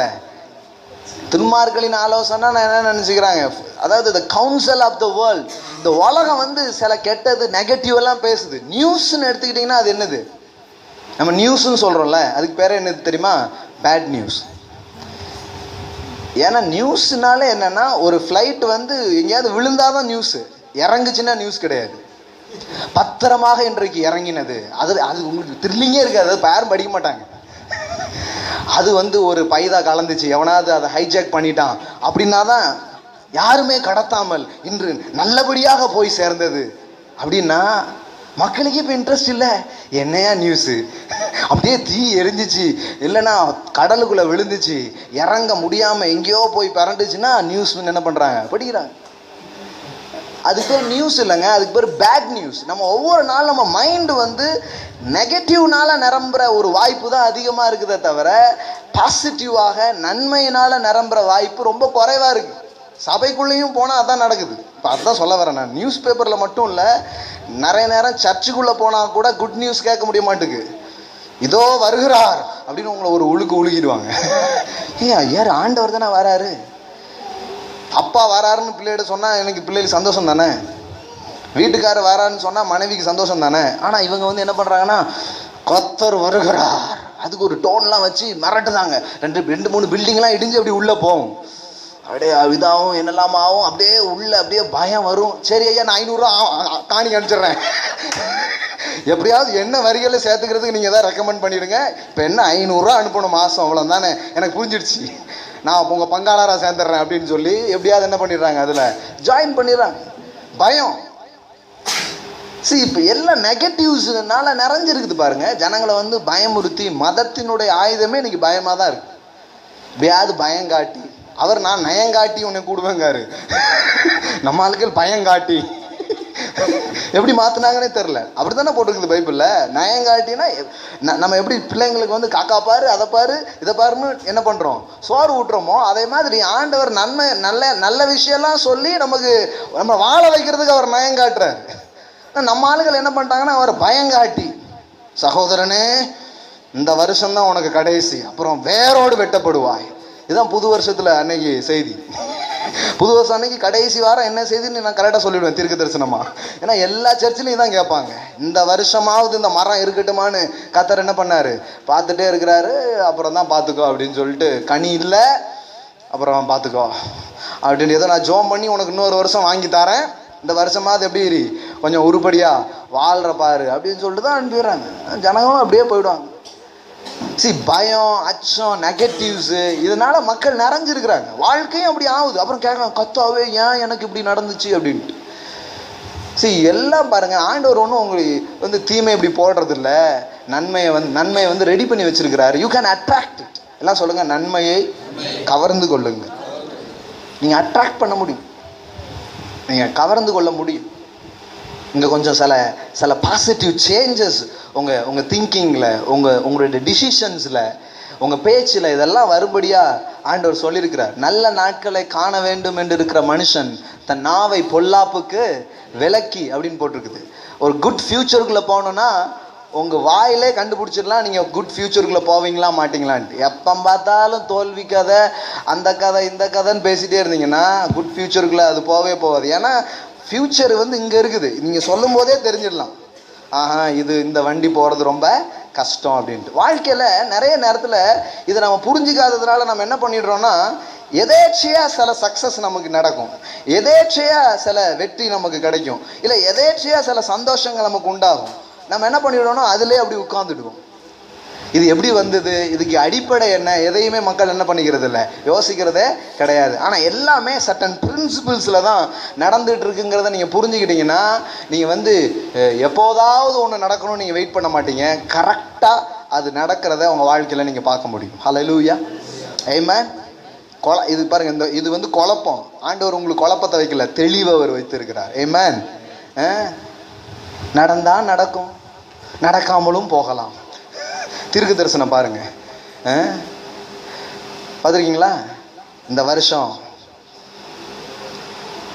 வருஷம் பார்த்தீங்கன்னா அநேக புதிய எம்எல்ஏக்கள், புதிய எம்பிக்கள் பார்லிமெண்ட்டுக்குள்ள வருவார்கள். வருஷம் தான் வர்றாங்க. வருஷம் யாராவது நிறைய புது ஆட்கள் என்ன பண்ணிட்டே இருக்காங்க, வந்துட்டே இருக்காங்க. நான் சொல்லுகிறேன் நாக்கம் அப்படின்ட்டு எதையாவது ஒன்று சொல்றது. நம்ம ஆட்களுக்கு என்ன தெரில, தீர்க்க தரிசனம்ட்டு கண்ணை மூடிட்டு ஒருத்தர் சொல்லிட்டாருன்னா அதை ரொம்ப இவங்களும் கண்ணை மூடிட்டு தான் கேட்கறது. அவர் கண்ணை மூடிட்டு சொல்றத நீங்க கண்ணை திறந்து பைபிள் வச்சு என்ன பண்ணணும், கேட்கணும். கேட்டால் அது நல்லது. பாருங்க, நானும் பேசிட்டு இருக்கும்போதே தீர்க்க தரிசனம் சொல்லிட்டு தான் இருக்கிறேன் நான். ஆனால் நம்ம ஆளுகளுக்கு தீர்க்க தரிசனம் சொல்லணும்னா மூச்சுலாம் அப்படி மேல் மூச்சு கீழ் மூச்சுலாம் வாங்கி டங்ஸில் ஒரு 2 நிமிஷம் பேசிட்டு அந்த நீங்கள் கண்ணை மூடி சகோதரனே அப்படின்னு சொன்னா தான் தீர்க்க தரிசனம் நினைக்கிறேன். கேஷுவலாக சொல்லலாங்க, கேஷுவலாக தீர்க்க தரிசனம் என்ன பண்ண முடியும், சொல்ல முடியும். நான் என்ன சொல்ல வரோம்னா, ஒரு புதிய காரியங்களுக்கும் நன்மையான காரியங்களுக்கும் இந்த மைண்டு ஒரு பிளாக்கேஜ் மாதிரி இருக்குது. சில காரியங்கள் நம்ம வாழ்க்கையில் பார்க்காம இருக்கிறதுக்கே அது ஒரு தடையாக இருக்குது. கர்த்தர் அதெல்லாம் உடைச்சி ஒரு புதுசாக அதை பார்க்கறது சொல்லி அவர் விரும்புகிறார். அதுக்குள்ள உங்களை கொண்டு சொல்றதுக்காக தான் அந்த வார்த்தையை அவர் உங்களை கேட்க வச்சுட்டு இருக்கிறார், நான் நம்புகிறேன். ஹல்லேலூயா, ஆமென். நல்லா கவனிங்க. மாறாலாம் என்ன அர்த்தம் சொன்னேன்? நகோமினா மை ஜாய். எல்லாம் சொல்லுங்க, மை ஜாய். நகோமி பிறந்த உடனே என் சந்தோஷம்னு என்ன பண்ணியிருப்பாங்க, கொண்டாடி இருப்பாங்கன்னு நினைக்கிறேன். அதனாலதான் என்ன பேர் வச்சிருக்காங்க, மை ஜாய், நகோமி அப்படின்னு பேர் வச்சாங்க. ஆனா அவ சொல்றா, என்ன எப்படி கூப்பிடாதீங்க, என்ன சந்தோஷம் என்ன பண்ணாதீங்க, கூப்பிடாதீங்க, என்ன எப்படி கூப்பிடுங்க, என்னை மாறாள்னு கூப்பிடுங்க. என்னை நீங்க அப்படி கூப்பிடுறத நான் விரும்பல, என்னை மாறாள்னு என்ன பண்ணுங்க, கூப்பிடுங்க அப்படின்னு சொல்றா. நல்லா கவனிங்க, இதுதான் ரொம்ப முக்கியமான விஷயம். நம்முடைய சந்தோஷத்திற்கு என்ன டெஃபினேஷன் என்னது, என்ன சொல்லலாம் பிரதர்? விளக்கமா? சரி, உங்களுக்கு புரிஞ்சா ஓகே. ஒரு டெஃபினேஷன். இப்போ வாழ்க்கைனா எதுக்கு ஒப்பிட்டு சொல்வீங்க அப்படின்னு சொல்லுவோம் இல்லையா, அந்த மாதிரி சந்தோஷத்துக்கு நம்ம வைத்திருக்கிற டெஃபினேஷன் எப்படிப்பட்டது அப்படிங்கிறது தான் ரொம்ப முக்கியமானது. நகோமியை பொறுத்தளவுக்கும் சந்தோஷத்துக்கு அவள் வைத்திருந்த டெஃபினேஷன் என்ன அப்படின்னு சொன்னால், நான் எதிர்பார்த்தது எல்லாம் நடந்து விட்டால் நான் சந்தோஷமாக இருப்பேன் அப்படிங்கிற டெஃபினேஷனை தான் நகோமி வச்சிருந்தா. நான் எதிர்பார்க்கறதெல்லாம் நடந்துச்சுன்னா நான் எப்படி இருப்பேன், இல்லைன்னா நான் எப்படி இருக்க மாட்டேன், சந்தோஷமா இருக்கவே மாட்டேன். நிறைய பேர் துக்கமா இருக்கிறதுக்கு காரணமே இதுதான். ஏன்னா அவங்க என்ன நினைக்கிறாங்கன்னா, நான் எதிர்பார்த்ததெல்லாம் நடந்துச்சுன்னா நான் எப்படி இருப்பேன், சந்தோஷமா இருப்பேன். ஆனா நான் உங்களுக்கு சொல்றேன், கிறிஸ்தவ சந்தோஷம் அப்படிப்பட்ட ஒரு சந்தோஷம் அல்ல. இதனால நான் எதிர்பார்க்கறதெல்லாம் நடக்காமே இருக்கும் அப்படி சொல்ல வரல. நான் நீங்க நினைக்கிறதுக்கும் எதிர்பார்க்கறதுக்கும் அதிகமா செய்கிற ஒரு தேவன் இருக்கிறார்.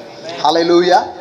ஆனா ஒன்ன நீங்க புரிஞ்சுக்கோங்க, உங்க சந்தோஷங்கிறது நடக்க போகிற ஒரு சம்பவத்திலே இருக்கும் என்றால்,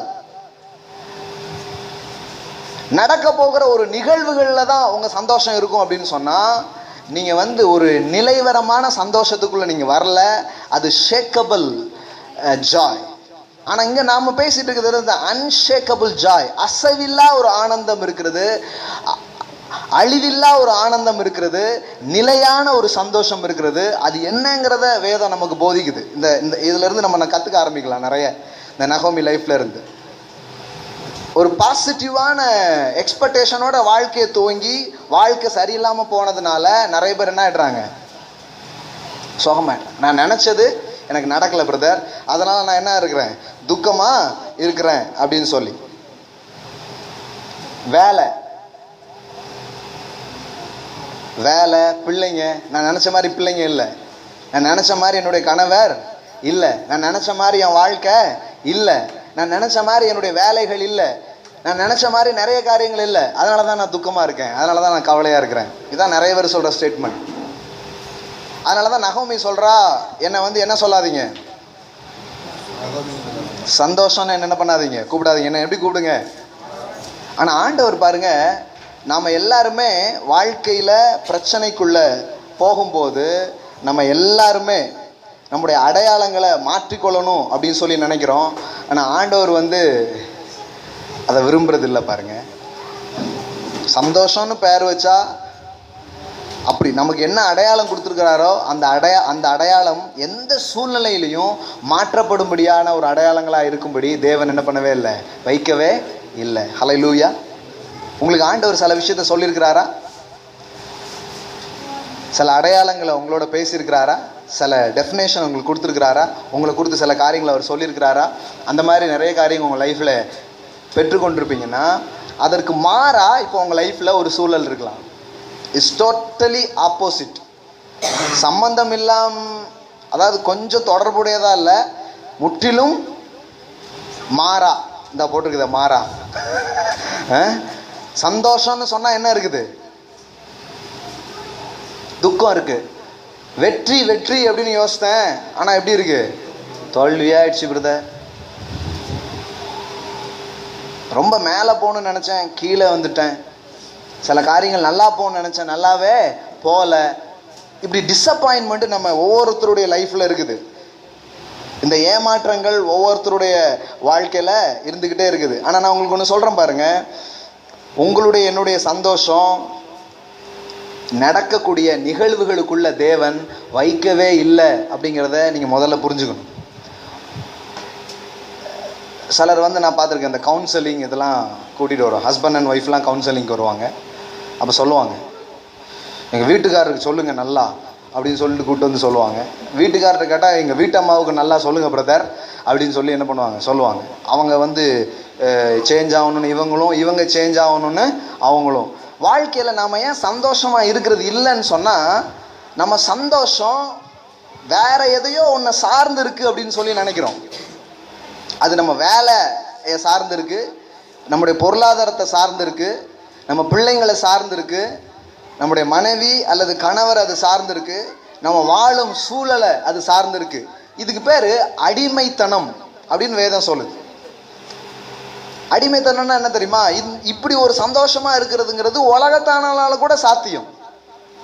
எல்லாம் நல்லா இருக்கு, நான் சந்தோஷமா இருக்கேன், அது எல்லாராலையும் முடியுமே, அது எல்லாருக்கும் சாத்தியமான ஒரு விஷயம். ஆனா உங்களுக்கு எனக்கும் ஆண்டவர் கொடுக்குற சந்தோஷத்தை ஆண்டவர் சொல்லும் போது சொல்றாரு, இந்த உலகம் கொடுக்கிற பிரகாரமாய் அல்ல, என்னுடைய சமாதானத்தை நான் உங்களுக்கு கொடுக்குறேன். அப்படின்னா அர்த்தம்னா, இந்த உலகம் கொடுக்குற மாதிரி அல்ல, என் சந்தோஷத்தை நான் உனக்கு கொடுக்குறேன். சூழ்நிலை ரொம்ப மோசமா இருக்கு, நல்லாவே இல்லை. ஆனா அந்த மாதிரி ஒரு டைம்ல புத்திக்கு எட்டாத ஒரு சந்தோஷத்தை, சமாதானத்தை உங்க உள்ளத்துல தேவன் கொடுக்கிறார். ஹல்லேலூயா. உங்க சூழ்நிலைக்கும் அதுக்கும் சந்தோஷமே சம்பந்தமே கிடையாது. அப்படி இருக்கவே முடியாது, யாராலையும் அப்படி வாழவே முடியாது. the unreasonable happiness. இந்த உலகத்துல சந்தோஷமா இருக்கிறதுக்கு காரணம் இருக்கு. நான் ஏன் சந்தோஷமா இருக்கேன்னா அதுக்கு ஒரு காரணம் ஒன்று இருக்கு. அந்த காரணம் இருந்தால் தான் சந்தோஷமாக இருப்போம். அந்த காரணம் மாறிட்டுனா என்ன பண்ணுவோம்? சந்தோஷமாக இருக்கவே மாட்டாங்க. இன்னும் சிலருக்கு சந்தோஷங்கிறது கோல் தான். தெரியுமா உங்களுக்கு? கோல்னா என்ன? இதெல்லாம் நடந்த பிறகு சந்தோஷமாக இருக்கலான்ட்டு யோசிச்சுட்டு இருக்காங்க. ஆனால் உங்களுக்கு தெரியுமா, அதெல்லாம் நடந்த பிறகும் கூட அந்த ஆள்கள் சந்தோஷமாக இருக்க மாட்டாங்க. நான் நிறைய பேர் பார்த்துருக்கேன். என்ன எவ்வளோ இதாக இருக்கிறீங்க? ஒன்றும் இல்லை, கல்யாணம் ஆகலை பிள்ளைங்களுக்கு, அதான் ரொம்ப கவலையாக இருக்கேன் அப்படிம்பாங்க. அப்புறம் கொஞ்ச நாள் கழித்து கல்யாணம் ஆயிடுச்சு. இப்போ சந்தோஷமாக இருக்கீங்களா அப்படின்னு கேட்டால், ஒன்றும் இல்லை, கல்யாணம் ஆகிடுச்சு, இன்னும் ஒரு புழு பூச்சி கூட இல்லையா பிள்ளைக்கு. அதனால் புழு பூச்சி என்னைக்கு உண்டாகுதோ அப்போ தான் என்ன வரும்? சந்தோஷம் வரும். சரி, அதுக்கப்புறமா சந்தோஷமாக இருக்கிறாங்களான்னு பார்த்தா பிள்ளைலாம் இப்போ புழு பூச்சிலாம் பறந்துடுச்சே, இப்போமா சந்தோஷமாக இருக்கீங்களா அப்படின்னு கேட்டால், இல்லை ஸ்கூலில் சீட்டு கிடைக்கலையாங்க என் பேர பிள்ளைக்கு, அதனால் நான் கொஞ்சம் கவலையாக இருக்கேன் அப்படின்ட்டு. சீட்டு கிடைச்சா சந்தோஷமாயிடுவாங்கன்னா, இல்லை எக்ஸாம் எழுத போயிருக்கான், பாஸ் ஆகிறானான்னு தெரில, படித்து முடித்து டிகிரிலாம் வாங்கியாச்சு, இப்போ சந்தோஷமாக இருப்பீங்களான்னா, ஒரு வேலைக்கு போயிட்டான்னா கொஞ்சம் சரி, வேலைக்கு போயிட்டா சந்தோஷமாக இருப்பானா, அப்புறம் அவனுக்கு ஒரு பொண்ணு அமைஞ்சா எங்கே ஆரம்பிச்சோ அங்கே வந்துட்டு பாருங்க. இது எல்லாம் நடந்த பிறகுதான் நான் எப்படி இருப்பேன்? சந்தோஷமா இருப்பேன். இதுதான் உலக மனுஷன் யோசிச்சுட்டு இருக்கிறான், இப்படிதான் உலகம் சிந்திச்சுட்டு இருக்குது. ஆனா ஆண்டவர் பாருங்க, இந்த பாண்டேஜ்ல இருந்தெல்லாம் நம்மளை வெளியே கொண்டு வர்றார். நம்ம சந்தோஷமா இருக்கிறதுக்கு எந்த சம்பவங்களோ எந்த சூழலோ எதுவுமே காரணம் அல்ல, இயேசு ஒருவரே என் சந்தோஷத்துக்கு காரணமா இருக்கிறார். ஹல்லேலூயா. வேற எதுவுமே கிடையாது, வேற எதுவுமே கிடையாது. இந்த லெவலுக்கு அவர் தன்னுடைய ஜனங்களை கூப்பிடுறாரு. ஏன் கூப்பிடுறாரு? ஏன்னா மற்ற எல்லா லெவலும் லோ லெவல். மற்ற எந்த லெவல்ல இருந்தாலும் நீங்க துக்கப்பட்டுக்கிட்டே இருப்பீங்க, கவலைப்பட்டுக்கிட்டே இருப்பீங்க. இது சரியாயிடுச்சுன்னா, இது மட்டும் நடந்துடுச்சுன்னா, இதாயிடுச்சுன்னா, கிடையவே கிடையாது. அதனாலதான் தாவீது சொல்றான், திராட்சரசமும் எண்ணெயும் பெருகி இருந்த காலத்தில் அவர்களுக்கு இருந்த சந்தோஷத்தை பார்க்கிலும் அதிகமான சந்தோஷத்தை என் உள்ளத்திலே தந்தீர் அப்படின்னு சொல்லுகிறான். ஹல்லேலூயா. அவங்களுக்கெல்லாம் பேங்க்ல அமௌண்ட் நிறைய இருந்தால் தான் ஹாப்பியாக இருக்க முடியும். இது உலக மனுஷனாலையும் சாத்தியம், என்னாலையும் சாத்தியம்னா அதில் ஒன்றுமே இல்லை. நமக்கு இந்த பேங்க் பேலன்ஸ்லாம் நிறைய இருக்கும், அது பிரச்சனை இல்லைங்க. நான் என்ன சொல்ல வரேன்னா, உங்கள் சந்தோஷத்தின் ஆதாரம் அவைகள் அல்ல என்பதை நீங்கள் விளங்கி கொள்ள வேண்டும். நீ இதெல்லாம் ஆனா இப்படிலாம் இருந்தா நான் சந்தோஷமா இருப்பேன் அப்படின்னு யோசித்தீங்கன்னா, அப்படிப்பட்ட ஒரு நிலை என்ன பண்ண போறது இல்லை, வரப்போறதே கிடையாது. ஏதேன்ல கூட அவர்கள் குறை உள்ளவர்கள் என்று பிசாசு சொன்னான். ஏதேன்னா என்ன அர்த்தம் தெரியுமா? அதுக்கு பேரே delight, place of delight, the place of அபாண்டன்ஸ்னு அர்த்தம். எல்லாமே அவங்களுக்கு இருக்கு. ஆனா அங்க கூட அவங்களை இன்ஃபீரியரா ஃபீல் பண்ண வச்சான் பிசாஸ். என்ன சொன்னான் தெரியுமா? என்னதான் இருந்தாலும் இதை சாப்பிடக்கூடாதுன்னு சொல்லிட்டார்ல. அன்னைக்கு சொன்னல, ஆதாம் சாப்பிட்டது ஆப்பிள்னு நிறைய பேர் நினைச்சிட்டு இருக்காங்க அப்படின்ட்டு.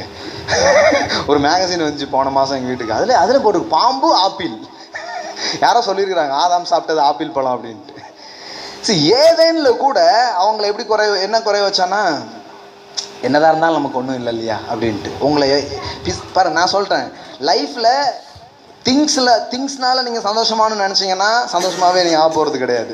ஏன்னா இப்ப பாருங்களேன், ஒரு வீடு மட்டும் கட்டிட்டா போதும் பிரதர் அப்படின்னு எத்தனையோ பேர் சொல்றாங்க. வீடு கட்டி நீங்க உட்கார்ந்துருவீங்க, சந்தோஷமா இருப்பீங்க. பக்கத்துல ஒரு ட்ரிபிள் பெட்ரூம்ல ஒருத்தன் கட்டுவான், நீங்க டபுள் பெட்ரூம்ல கட்டிட்டு போயிருப்பீங்க. உங்க சந்தோஷம் எது வரைக்கும் இருக்கும்னா, 3 பெட்ரூம்ல பக்கத்துல ஒருத்தன் கட்டுற வரைக்கும். அன்னைக்கு போயிடும், என்னதான் இருந்தாலும் அவன் மாதிரி நம்ம இல்லைல்ல. சரி, நம்ம ஆட்கள் இப்படிப்பட்ட ஒரு சந்தோஷத்தை தான் அவங்க புரிந்து கொண்டிருக்கிறாங்க, பழகி வச்சிருக்கிறாங்க. ஆனா தேவன் தருகிற அந்த மெய்யான சந்தோஷம், மெய்யான சமாதானத்துல நீங்களும் நானும் வாழணும்னு சொல்லி தான் தேவன் விரும்புகிறார். ஹல்லேலூயா. இந்த நகோமி லைஃப்ல எப்படி இந்த டிஸப்பாயின்மெண்ட்ல இருந்து ஒரு நல்ல அப்பாயின்மெண்ட்டுக்குள்ள போனா அப்படிங்கிறத பார்க்க போறோம். ஆமென். எத்தனை பேர் ஏமாற்றம் மாறணும்னு நினைக்கிறீங்க? மாறணுமா? நான் சொல்கிறேன், நீங்கள் இதை புரிஞ்சுக்கிட்டீங்கன்னா நீங்கள் சோர்ந்து போக மாட்டீங்க. இது நீங்கள் புரிஞ்சுக்கிட்டீங்கன்னா நீங்கள் கவலைப்பட்டுட்டே இருக்க மாட்டீங்க. சில நேரம் உங்கள் மைண்டில் அப்படி வந்துட்டா கூட இதுக்குள்ளே என் வாழ்க்கை கிடையாது. இயேசுக்கிட்ட பிசாசு சொல்கிறான் பாருங்க. இயேசுவுக்கு பிதா கொடுத்த அடையாளம் என்ன? அவர் ஞானஸ்நானம் எடுத்து மேலே வர்றாரு. அப்போ என்ன அடையாளம், என்ன சொன்னார்? இவர் என் இவர் இல்லா, கரெக்டா? அதான அடையாளம். பிரியமானவன், நேசகுமாரன், பிரியமானவன், இந்த அடையாளம் சொன்னார். இந்த அடையாளத்தை எடுக்கிறதுக்காக தான் பிசாசு வர்றான். 40 நாள் சாப்பிடாம இருக்கிறாரு. இப்போ பசி, அவருக்கு சரியான பசி. இப்ப சொல்றான், இந்த கல்லுகளை என்ன பண்ணும்? அதுக்கு முன்னாடி ஒண்ணு சொன்னான், நீர் தேவனுடைய, இந்த கல்லுகளை என்ன பண்ணும் அப்படின்னா என்ன அர்த்தம்னா, நீ உனக்கு ஒரு அடையாளம் இருக்கு, ஆனா அந்த அடையாளத்தை நடக்கக்கூடிய சம்பவங்களை வச்சு ப்ரூஃப் பண்ணு அப்படின்னு சொல்றான். ஆனா இயேசு சொன்னார், மனுஷன் அப்பத்தினால் மாத்திரமல்ல, தேவனுடைய வாயிலிருந்து புறப்படுகிற ஒவ்வொரு வார்த்தையாலும் பிழைப்பான். ஹல்லேலூயா. என்ன புரியுது? என்ன சொல்றாரு? பிசாசு சொல்றான், உன் வாழ்க்கையில இதெல்லாம் மோசமா நடக்கிறதுனால கர்த்தர் உன் கூட இல்லை, கர்த்தர் உன் மேல பிரியமா இல்லை. நீ ஏதோ அன்னைக்கு ஒரு சாட்சி ஒன்று சொன்னாங்க. சரி, நடந்த ஒரு விஷயத்த சொன்னாங்க. ஒருத்தர் போய் ஜோம் பண்ணி, வியாதியாக இருக்கிற ஒருத்தருக்கு ஜோம் பண்ணி, கர்த்தர் உங்களை நல்லாக்குவார், சுகமாக்குவாருன்னு சொல்லிட்டு வந்திருக்கிறான். இன்னொருத்தர் வந்திருக்கார் ஜோம் பண்ணதுக்கு. அவர் வியாதியாக இருக்கிறீங்க, கர்த்தர்கிட்ட கேட்போம், என்ன பாவம் நீங்கள் பண்ணீங்கன்ட்டு. உங்களுக்குலாம் இந்த வியாதி வந்திருக்குன்னா ஏதோ ஒரு பாவம் நீங்கள் என்ன பண்ணியிருப்பீங்க, செஞ்சுருப்பீங்க. அந்த வீட்டாரையும் கூப்பிட்டு ஜோம் பண்ணியிருக்காங்க, கர்த்தாவே வெளிப்படுத்தும் இவங்க செஞ்ச பாவம் என்ன அப்படின்ட்டு. ஜனங்களும் பாருங்க இதெல்லாம் நம்புறாங்க. அப்போ இவ்வளோ நாள் நீங்கள் ஆரோக்கியமாக இருந்தது பாவமே செய்யாமல் இருந்ததுனாலயா? அவருடைய தயவு, அவருடைய கிருபைங்க. ஹல்லேலூயா. மக்களுக்கு ஒன்றுமே வழங்க மாட்டேங்க. அப்போ நீங்கள் ஆரோக்கியமாக இருந்தது நீங்கள் ரொம்ப கரெக்டு அப்படிங்கிறதுனால அப்படி தானே அர்த்தம்? அப்படி கிடையாது. என்ன சொல்ல வரேன்னா, உங்கள் லைஃப்பில் காரியங்கள் சரியாக போகலைங்கிறதுனால நீங்கள் கர்த்தருடைய ஆசீர்வாதத்துக்கு கீழே இல்லை அப்படின்னு அவன் சொல்கிறதுக்கு முற்படுறான். நீ தேவனுக்கு பிரியமானவன் கிடையாது அப்படின்னு சொல்கிறதுக்கு அவன் முயற்சி பண்ணுறான். நீ வெற்றியாளன் கிடையாது அப்படின்னு சொல்கிறதுக்கு அவன் முயற்சி பண்ணுறான். நீங்கள் சொல்லிட்டு இருப்பீங்க, I am more then a conqueror அப்படின்ட்டு. நான் முற்றும் ஜெயங்கொள்றவன்ட்டு. ஒரு வெற்றி கூட வாழ்க்கையில் இருக்காது. பிசாசு சொல்லுவான், அடையாளத்தை மாற்றிடு, அடையாளத்தை மாற்றிடு. இவ அதை தான் பண்ண பார்க்க. என்ன சொல்கிறான்னா, என்னை எப்படி கூப்பிடாதீங்க, என்னை எப்படி கூப்பிடுங்க, ஏன்னா வாழ்க்கையில் நடந்ததை வச்சு நான் யாருன்னு நீங்கள் முடிவுக்கு வாங்க அப்படிங்கிறான். ஆனால் ஆண்டவர் சொல்கிறாரு, உன் வாழ்க்கையில் நடந்ததை வச்சு நீ யாருன்னு முடிவுக்கு வராத, நான் யார் என்பதிலையும் நீ எனக்குள்ளே என்னவா இருக்கிறா என்பதிலையும் தான் உன்னுடைய வாழ்க்கை இருக்கிறது. ஹல்லேலூயா. எல்லாம் சொல்லுங்க, என்னுடைய வாழ்க்கை எனக்கு நடந்த சம்பவங்களுக்குள்ளே அல்ல. அது முற்றிலும் மோசமானதாகவே இருக்கலாம், நீங்க விரும்பினதுக்கு முற்றிலும் மாறாவே நடந்திருக்கலாம். ஆனா அதனால உங்க வாழ்க்கையை நீங்க அதுல இருந்து என்ன பண்ண முடியாது, கத்துக்கவே முடியாது. உங்க வாழ்க்கை அவருக்குள்ளாக, அவர் உங்களை குறித்து என்ன சொல்லியிருக்காரோ அதுக்குள்ளாக தான் உங்க வாழ்க்கை இருக்கிறது. ஹல்லேலூயா. எல்லாம் சொல்லுங்க, கிறிஸ்துவுக்குள் நான் யார் என்பது என்னதுடைய உண்மையான அடையாளமா இருக்கிறது. ஆமென். அப்போ பாருங்க, இந்த அடையாளத்தை மாத்திர முயற்சியை தான் பிசாசு பண்றான் நிறைய நேரத்துல. கிடையவே கிடையாது. அப்படின்னா ஏன் உனக்கு இப்படி நடந்துச்சு? கர்த்தர் உன்னை ஆசீர்வதிச்சிருந்தா ஏன் கடன்ல இருக்க? நீங்க சொல்லுவீங்க, கர்த்தர் என்னை ஆசீர்வதிச்சிருக்காரு, அப்ப ஏன் உனக்கு கடன் இருக்கு? அப்போ கர்த்தருடைய ஆசீர்வாதம் வாழ்க்கையில இல்லை. உங்க அடையாளத்தை மாத்துறதுக்கு அவன் ட்ரை பண்றான். நீங்க அப்பெல்லாம் யோசிங்க, இந்த சம்பவத்துக்குள்ள நான் இல்லை, நான் கிறிஸ்துவுக்குள்ள இருக்கிறேன். ஹல்லேலூயா. அன்னைக்கு நான் யாருக்கும் சொன்னேன், பேசும்போது சும்மா விளையாட்டா சொல்லிட்டு இருந்தேன். ஏன்னா நிறைய பேர் ஒரு வேலை போயிடுச்சுன்னா வாழ்க்கையே போயிடுச்சுன்னு நினைப்பாங்க. ஏதாவது ஒன்று ஆயிடுச்சுன்னா அதுக்குள்ளதான் அவங்க லைஃப்னு அப்படின்னு நினச்சிட்டே இருப்பாங்க. நான் சொல்றேன், உங்க வாழ்க்கை அன்னைக்கு யார்கிட்டே சொன்னேன், உங்க லைஃப் கிளிக்குள்ள இல்லை, உங்க லைஃப் கிறிஸ்துக்குள்ள இருக்குது அப்படின்ட்டு. ஹல்லேலூயா. கிளி கதை தெரியுமா உங்களுக்கு? 7 கடல் தாண்டி 7 மலை தாண்டி ஒரு மந்திரவாதி தன்னுடைய உயிரை எதுக்குள்ள வச்சிருப்பானா? அப்போ அந்த கிளியை கொன்னாதான் இவன் என்ன பண்ணுவான், சாவான். பார்த்துட்டீங்களா? நான் சொல்றேன், உங்க லைஃப் என்னோடைக்கும் அதை விட ஒரு பெரிய பாதுகாப்புக்குள்ள இருக்குது. அந்த பாதுகாப்புக்கு பேர் கிறிஸ்து. ஹல்லேலூயா. எல்லாம் சொல்லுங்க, தேவன் எனக்கு அடைக்கலம், ஆபத்து காலத்துல அனுகூல துணையுமான. ஆமென். ஹல்லேலூயா. அவரை அடைக்கலன்னீங்கன்னா உங்களுக்கு ஷேக்கபிள் கிரவுண்டே கிடையாது. ஏன்னா நீங்க கரெக்டான அடைக்கலத்துல நிக்கிறீங்க. தேவன் அசைவார்னா தான் நீங்க அசைவீங்க. ஆனால் நீங்கள் வேற எதையாவது பிடிச்சி இதுதான் என் அடைக்கலன்னு சொன்னீங்கன்னா அது என்னைக்காவது ஒரு நாள் நிச்சயமாக அசையும். அன்னைக்கு உள்ளமே உடஞ்சிட்டு பிரதர் அப்படிம்பீங்க. தொழுவத்தில் மாடு ஆடு இல்லாமல் போனாலும், திராட்சை செடி பல நற்று போனாலும், ஒலிவ மரத்தில் என்ன இல்லை அதனுடைய பலன் இல்லாமல் போனாலும் நான் கர்த்தருக்குள்ள எப்படி இருப்பேன்? என் ரட்சிப்பின் தேவனுக்குள் களி கூறுவேன். ஏமேன். நம்ம ஆளுகள் என்ன பண்ணிட்டாங்கன்னா போனாலும் அப்படின்னு போனாலும்னா கிறிஸ்தவ வாழ்க்கை நினச்சிக்கிறாங்க. அது சொல்ல வரலைங்க நான். என்ன ஆனாலும் விடுவிக்காம போனாலும் அது சிலர் என்ன யோசிக்கிறாங்கன்னா அதுதான் நம்ம அடையாளமே நினச்சிக்கிறாங்க. இல்லைங்க, அது உங்களுடைய நிரந்தரம் இல்லை. ஆனால் உங்கள் லைஃப்பில் அப்படி ஒரு சம்பவத்து கூட நீங்கள் கடந்து போகும்போது நீங்கள் துக்கப்பட வேண்டியதில்லை, கவலைப்பட வேண்டியதில்லை. ஏன்னா நீங்கள் இழந்து போனதெல்லாம் விட மேலான ஒரு நிலையை அவர் உங்களுக்காக வைத்திருக்கிறார். ஹல்லேலூயா. நிறைய நேரத்தில் நம்ம ஏன் கவலைப்படுறோம்னா இது எப்படி ஆகும், இது யாரால் ஆகும், இது எப்போது ஆகும், இந்த கேள்வி அப்படியே உங்களை உட்கார வச்சுக்கிட்டே இருக்கும். சரி, எப்போ ஆகும், யார் செய்வா, எப்படி இந்த காரியங்கள் மாறும், இதையே உட்கார்ந்து யோசிச்சுட்டே இருப்போம். சிலர் சொல்லுவாங்க, அதான் கவுன்சிலிங் நிறைய அட்டன் பண்ணியிருக்கேன் முன்னாடி. இப்போல்லாம் கூட கொஞ்சம் கம்மி தான். முன்னாடி ஃபுல்லாக நிறைய செய்வோம். அப்போ செய்யும் போதெல்லாம் மக்கள் சொல்கிறது தான், எவ்வளவோ கேட்குறான் பிரதர், ஆனால் கூட ஒரு மாற்றமே அவன் வாழ்க்கையில் வரல அப்படிம்பாங்க. எங்கள் வீட்டுக்காரர் கேட்காத பிரசங்கமே இல்லை, ஆனால் கூட அவர் மாறவே இல்லை. அதனால தான் நான் கவலையாக இருக்கேன்.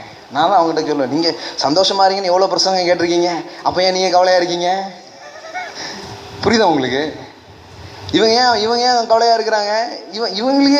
இவங்க என்னன்னா என் சந்தோஷம் அந்த மாற்றத்துக்குள்ளே இருக்குது அப்படின்னு நினைக்கிறாங்க. நான் சொல்கிறேன், இல்லை, அந்த சந்தோஷம் கிறிஸ்துவுக்குள்ளே இருக்குது. ஹல்லேலூயா. எல்லாம் சொல்லுங்கள், என்னுடைய சந்தோஷம் கிறிஸ்துவுக்குள் இருக்கிறது. ஆமென். ஹல்லேலூயா. ஒரு முக்கியமான விஷயம் சொல்லி முடிக்க விரும்புகிறேன். Thank you Jesus. நல்லா கவனிங்க. இந்த டிஸப்பாயின்மெண்ட்டு எல்லாரையும் சந்திக்கிறோம். இதுலேருந்து எப்படி வெளியே வருது? ஒரு விஷயம் சொல்லிட்டேன் நான், வேலை, குடும்பம், சம்பவம், இது எதுக்குள்ளேயுமே உங்கள் வாழ்க்கை சந்தோஷம் கிடையாது. உங்கள் சந்தோஷம் எதில் தான் இருக்குது? கிறிஸ்துவுக்குள்ளே இருக்குது. ஆமென். எல்லாம் சொல்லுங்கள், நானும் அவரும். ஆமென். அதுக்குள்ளே தான் உங்கள் சந்தோஷம் இருக்குது. அதில் நீங்கள் ஹாப்பி ஆகிட்டே இருக்கும்போது, சந்தோஷத்தில் நீங்கள் இருந்துகிட்டே இருக்கும்போது, நான் சொல்கிறேன், வாழ்க்கையினுடைய சூழ்நிலைகள் எல்லாம் அப்படியே டேன் ஆகிறத நீங்கள் பார்ப்பீங்க, மாறுறத பார்ப்பீங்க. ஆனால் மாறினாதான் நான் சந்தோஷப்படுவேன் நீங்கள் உட்காந்துட்டு இருந்தீங்கன்னா ரொம்ப கஷ்டம் அந்த மாற்றத்தை நீங்கள் சந்திக்கிறது. ஏன்னா நாளைக்கு மாறிடும். இப்போ நீங்கள் பெரிய விஷயம்னு நினச்சிட்டு இருக்கிறதெல்லாம் இப்படிங்கிறதுக்குள்ளே தேவன் மாற்றிடுவார். ஹல்லேலூயா. நிச்சயமாக மாறிடும். உங்கள் லைஃப் ஒன்றும் அப்படியே இருக்க போகிறதில்ல, மாறும். ஒரு நல்ல காரியம் உங்கள் லைஃப்பில் நடக்கும். ஒரு டேர்னிங் பாயிண்ட் ஆண்டவர் கட்டளையிடுவார், ஒரு தயவை கட்டளையிடுவார். நீங்கள் மலை மாதிரி நினச்சிட்டு இருப்பீங்க, ஒரு சின்ன தயவு எல்லாத்தையும் என்ன பண்ணிவிடும்? மாற்றி போட்டுரும் உங்கள் லைஃப்பில். அதெல்லாம் ஒரு விஷயம் கிடையாது.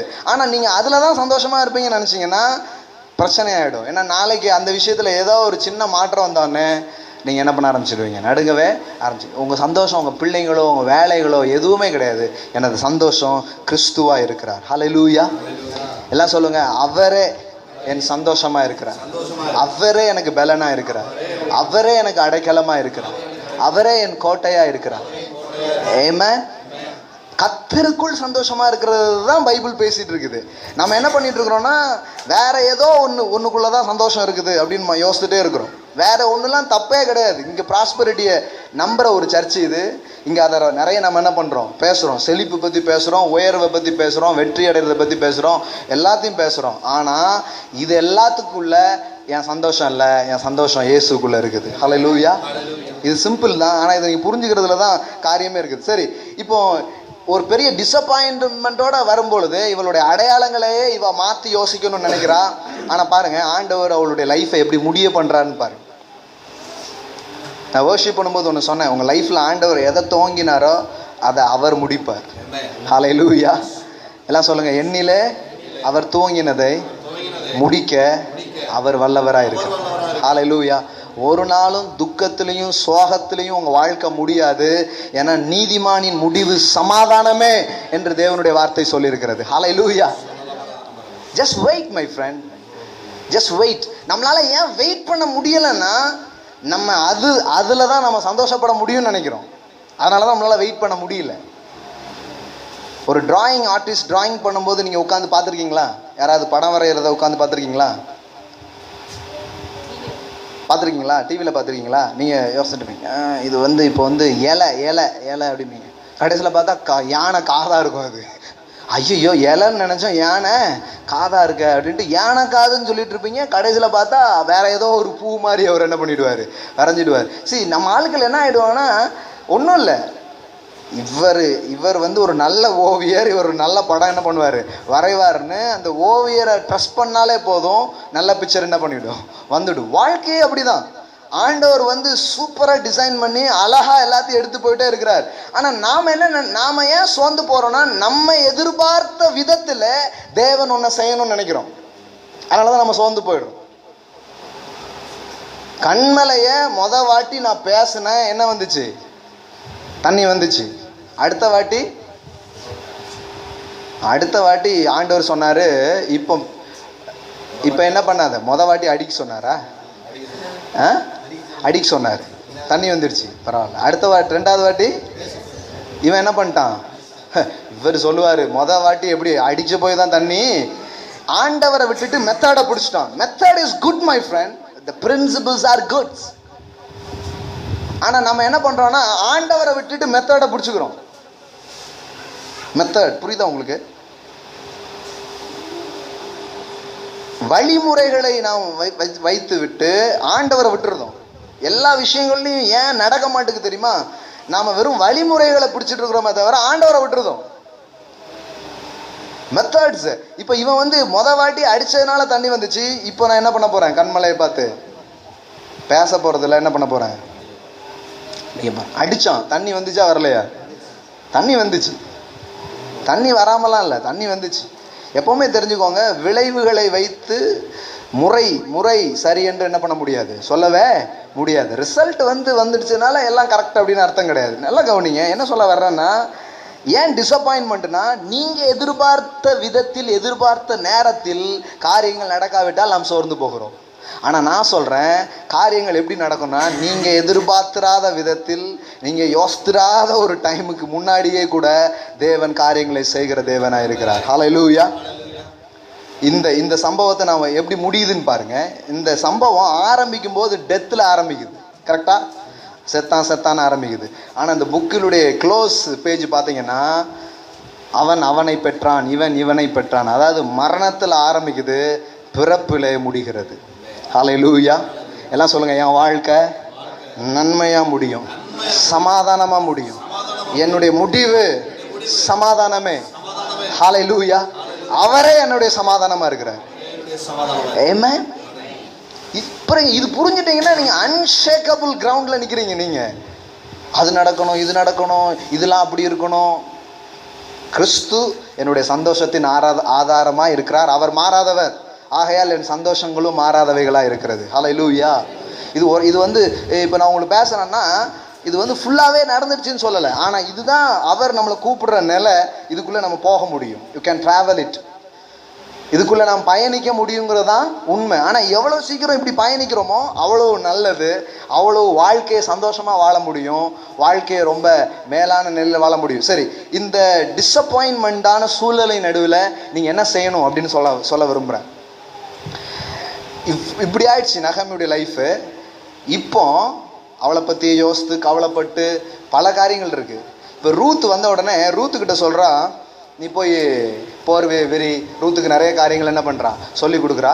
இப்போ என்ன ஆக ஆரம்பிச்சுன்னா, ரூத்துடைய வாழ்க்கையில் ஒரு நல்ல காரியங்கள் என்ன பண்ண ஆரம்பிக்குது, நடக்க ஆரம்பிக்குது. இவ வாழ்க்கையில் எதுவுமே நல்லா நடக்கலை.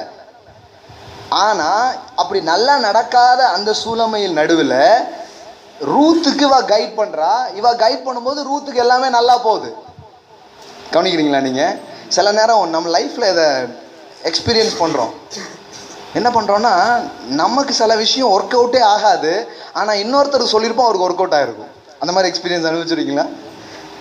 உங்களுக்கு அது வேலையே ஆகாது, ஆனால் இன்னொருத்தருக்கு அது வேலை செய்யும். உங்களுக்கு என்னடா எனக்கே வேலை செய்ய மாட்டேங்குது, ஆனால் அவனுக்கு நல்லா வேலை செய்யுத அப்படின்ட்டு. சிலர் நான் கவனிச்சிருக்கிறேன், இந்த கையை வச்சு போன இயேசுவின் நாமத்தில் சோமாயிட்டு எனக்கு தலைவலிஞ்சு வந்து சொல்லிக்கிட்டே இருந்தும் போகவே இல்லை.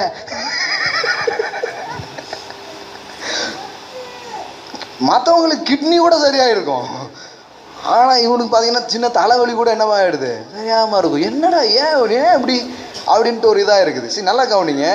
டிஸப்பாயிண்டமாண்டான இந்த சூழ்நிலை நடுவில் இவ என்ன பண்ணுறான்னா, இவளையே யோசிச்சுட்டு இருந்த அந்த இதை விட்டுட்டு, எனக்கு கதை என்னன்னே தெரில, அவர் அதை பார்த்துப்பாரு அப்படின்னு சொல்லிட்டு இன்னொருத்தியுடைய வாழ்க்கையில் இவ ஒன்றை விதைக்க ஆரம்பிக்கிறார். அதுதான் அவருடைய வாழ்க்கையில் புதிய பக்கங்களுக்கு தேவன் எடுத்து செல்றதனுடைய காரியமாக இருக்கிறது. ஹல்லேலூயா. உங்கள் கனவுக்கே உங்களுக்கு அர்த்தம் தெரியாமல் இருக்கும் பொழுது நீங்கள் இன்னொருத்தருடைய கனவுக்கு அர்த்தம் சொல்கிற ஒரு வேலையை செய்ய சொல்லி தான் ஆண்டவர் சொல்லிட்டு இருக்கிறார். ஹல்லேலூயா. என் வாழ்க்கையே கேள்விக்குறி, அவர் சொல்றாரு உன்னை வச்சுதான் பலர் வாழ்க்கைக்கு பதில் சொல்ல போறேன், நானே சுகவினத்துல பலவீனத்துல இருக்கேன். அப்படியா? செத்த பிணங்கள்லாம் நீ தான் எழுப்ப போற. ஹல்லேலூயா. உங்களுக்கு புரியுதா நான் சொல்றது? டிசப்பாயின்மெண்ட்டுக்குள்ள உட்கார்ந்துருன்னு பிசாசு சொல்றான். ஆனா ஆண்டவர் என்ன சொல்ல விரும்புறாருன்னா, கோ ஃபார்வர்ட். எல்லாம் சொல்லுங்க, கோ ஃபார்வர்ட். நல்லா சொல்லுங்க, கோ ஃபார்வர்ட். ஒரு அடி எடுத்து வைக்கலாம். நீங்க நீங்க நீங்க ஏன் இப்படி நடந்தது, ஏன் இப்படி ஆச்சு, கர்த்தாவே இது காரணம் என்ன, மூலம் என்ன, வேற என்ன, இது தேடினீங்கன்னா அந்த தேடல நீங்க காணாம போயிடுவீங்க. மறுபடியும் சொல்றேன், என் லைஃப்ல இந்த 12 இயர்ஸ் 12 வருஷம் கூடுதலாகவே ஆயிடுச்சு. எத்தனை நாளும் 12 வருஷமா சொல்றேன். கடந்த 3-4 ஆண்டுகளுமா 12 வருஷம் சொல்றேன்னு நினைக்கிறேன். சிலது அப்படியே செட் ஆயிடுச்சு. ஒரு 15 வருஷமா இந்த கிறிஸ்துவை நான் எக்ஸ்பீரியன்ஸ் பண்ணுறேன்.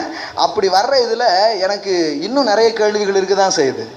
எல்லா காரியமும் எனக்கு புரிஞ்சிடல. ஆனால் அந்த கேள்விக்கெல்லாம் விட தெரியலேன்னு சொல்லி நான் கவலைப்பட்டுட்டே உட்கார்ந்துட்டு இருந்தேன்னா இன்னைக்கு இவ்வளோ பேர் கூப்பிட்டு சந்தோஷமாக இருக்கிறது எப்படின்னு நான் சொல்லியிருக்கவே முடியாது. ஹல்லேலூயா. நான் ஏன் கவலை ஏன் சோகம்னு நான் உட்கார்ந்து அதுக்கெல்லாம் காரணம் என்ன கர்த்தாவே நீ சொல்லாவிட்டால் நான் நகர மாட்டேன். சிலர் கற்றுக்கிட்டு இப்படி நின்றுக்கிட்டு இருக்காங்க. எனக்கு வெளிப்படுத்தும், இல்லாவிட்டால் நான் தண்ணி குடிக்க மாட்டேன். ஒரு நாள் இருப்பாங்க, அப்புறம் தாகமாயிடும். சரி பரவாயில்ல அப்படின்னு குடிச்சிருவாங்க. எதுக்கு வேண்டாத வம்பு அப்படின்ட்டு. சிலது இருக்கு, வீம்பு பிடிச்சதுலாம் இருக்கு. ஆம்புலன்ஸ் தூக்கிட்டு போவோம். அந்த மாதிரி ஆட்கள்லாம் இருக்காங்க. பேசலைன்னா விட மாட்டேன்னு அப்படியே இப்போ கடந்த ஆட்கள்லாம் இருக்காங்க பாருங்க. சரி, நல்லா கவனிங்க. உங்க யோசேப்பு ஒரு ட்ரீம் இருந்துச்சு. அவனுக்கு இருந்துச்சா இல்லையா? இருந்தது. என்ன ட்ரீமு? சிங்காசனத்தில் இருக்கிற மாதிரி ட்ரீமு. போயிட்டு இருக்கிறான், ஜாலியாக இருக்கான். அந்த ட்ரீம் நடக்க போகுதுன்ட்டு. ட்ரீம்லாம் நடக்குதுனாலே தெரில, வேற மாதிரிலாம் நிறைய நடந்தது. டிசப்பாயின்மெண்ட் தான் நடந்தது. ட்ரீம் எங்கே நடந்துச்சு? குடிகளை தூக்கி போட்டாங்க அண்ணமார்கள். அதுக்கப்புறம் அடிமையாக விற்கப்படுறான்.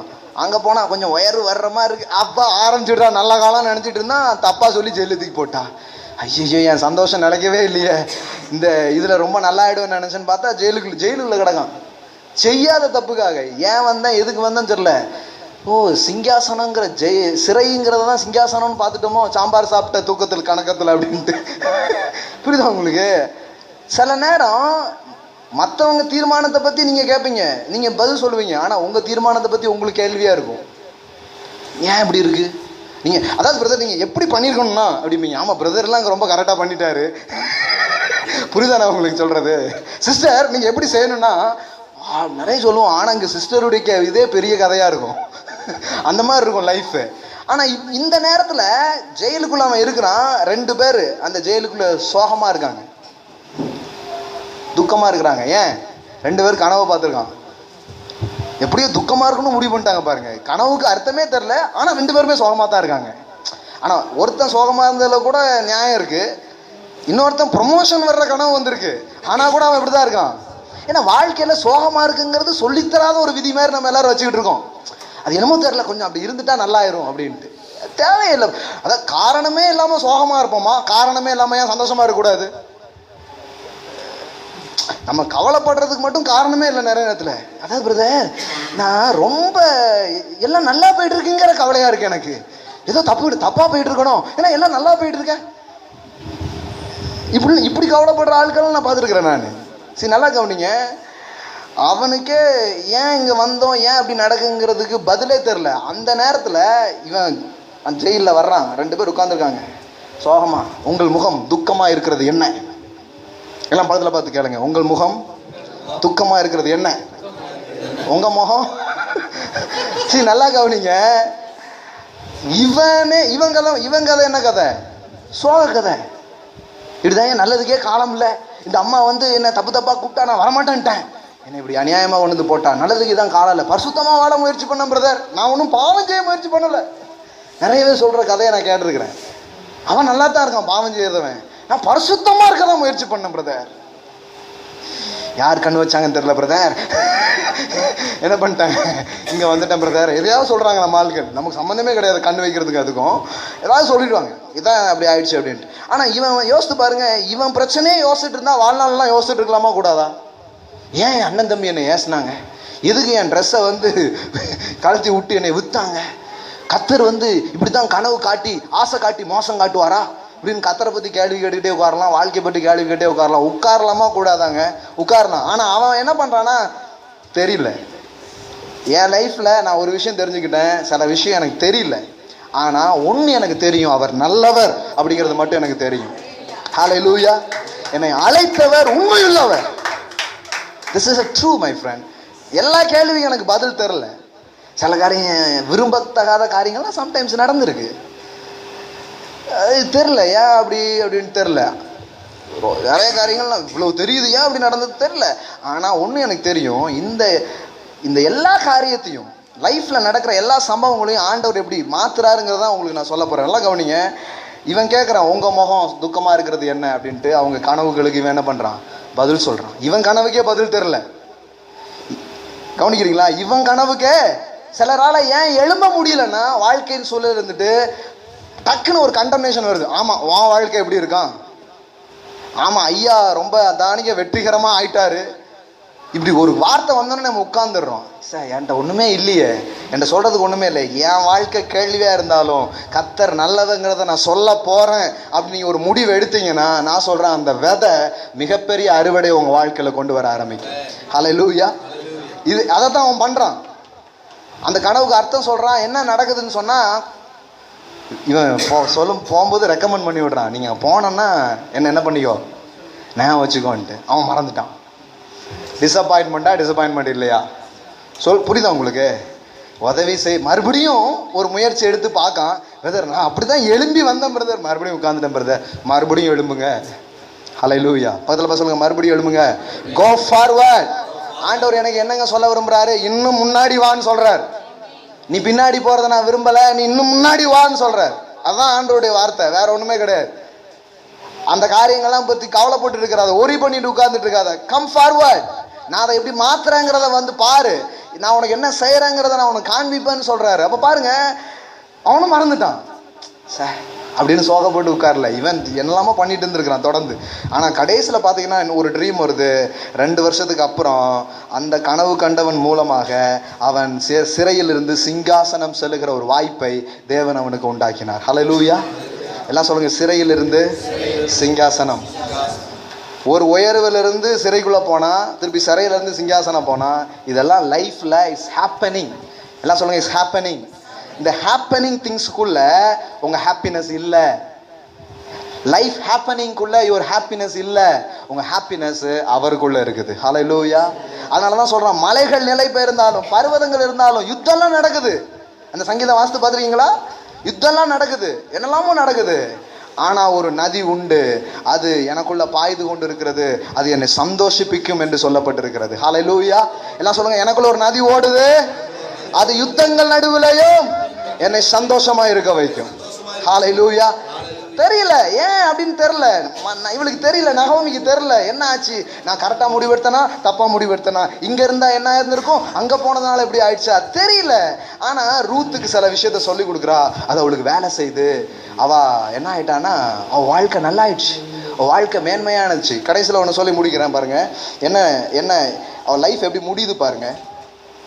கடைசி அதிகாரத்துக்கு வாங்க. Glory to God.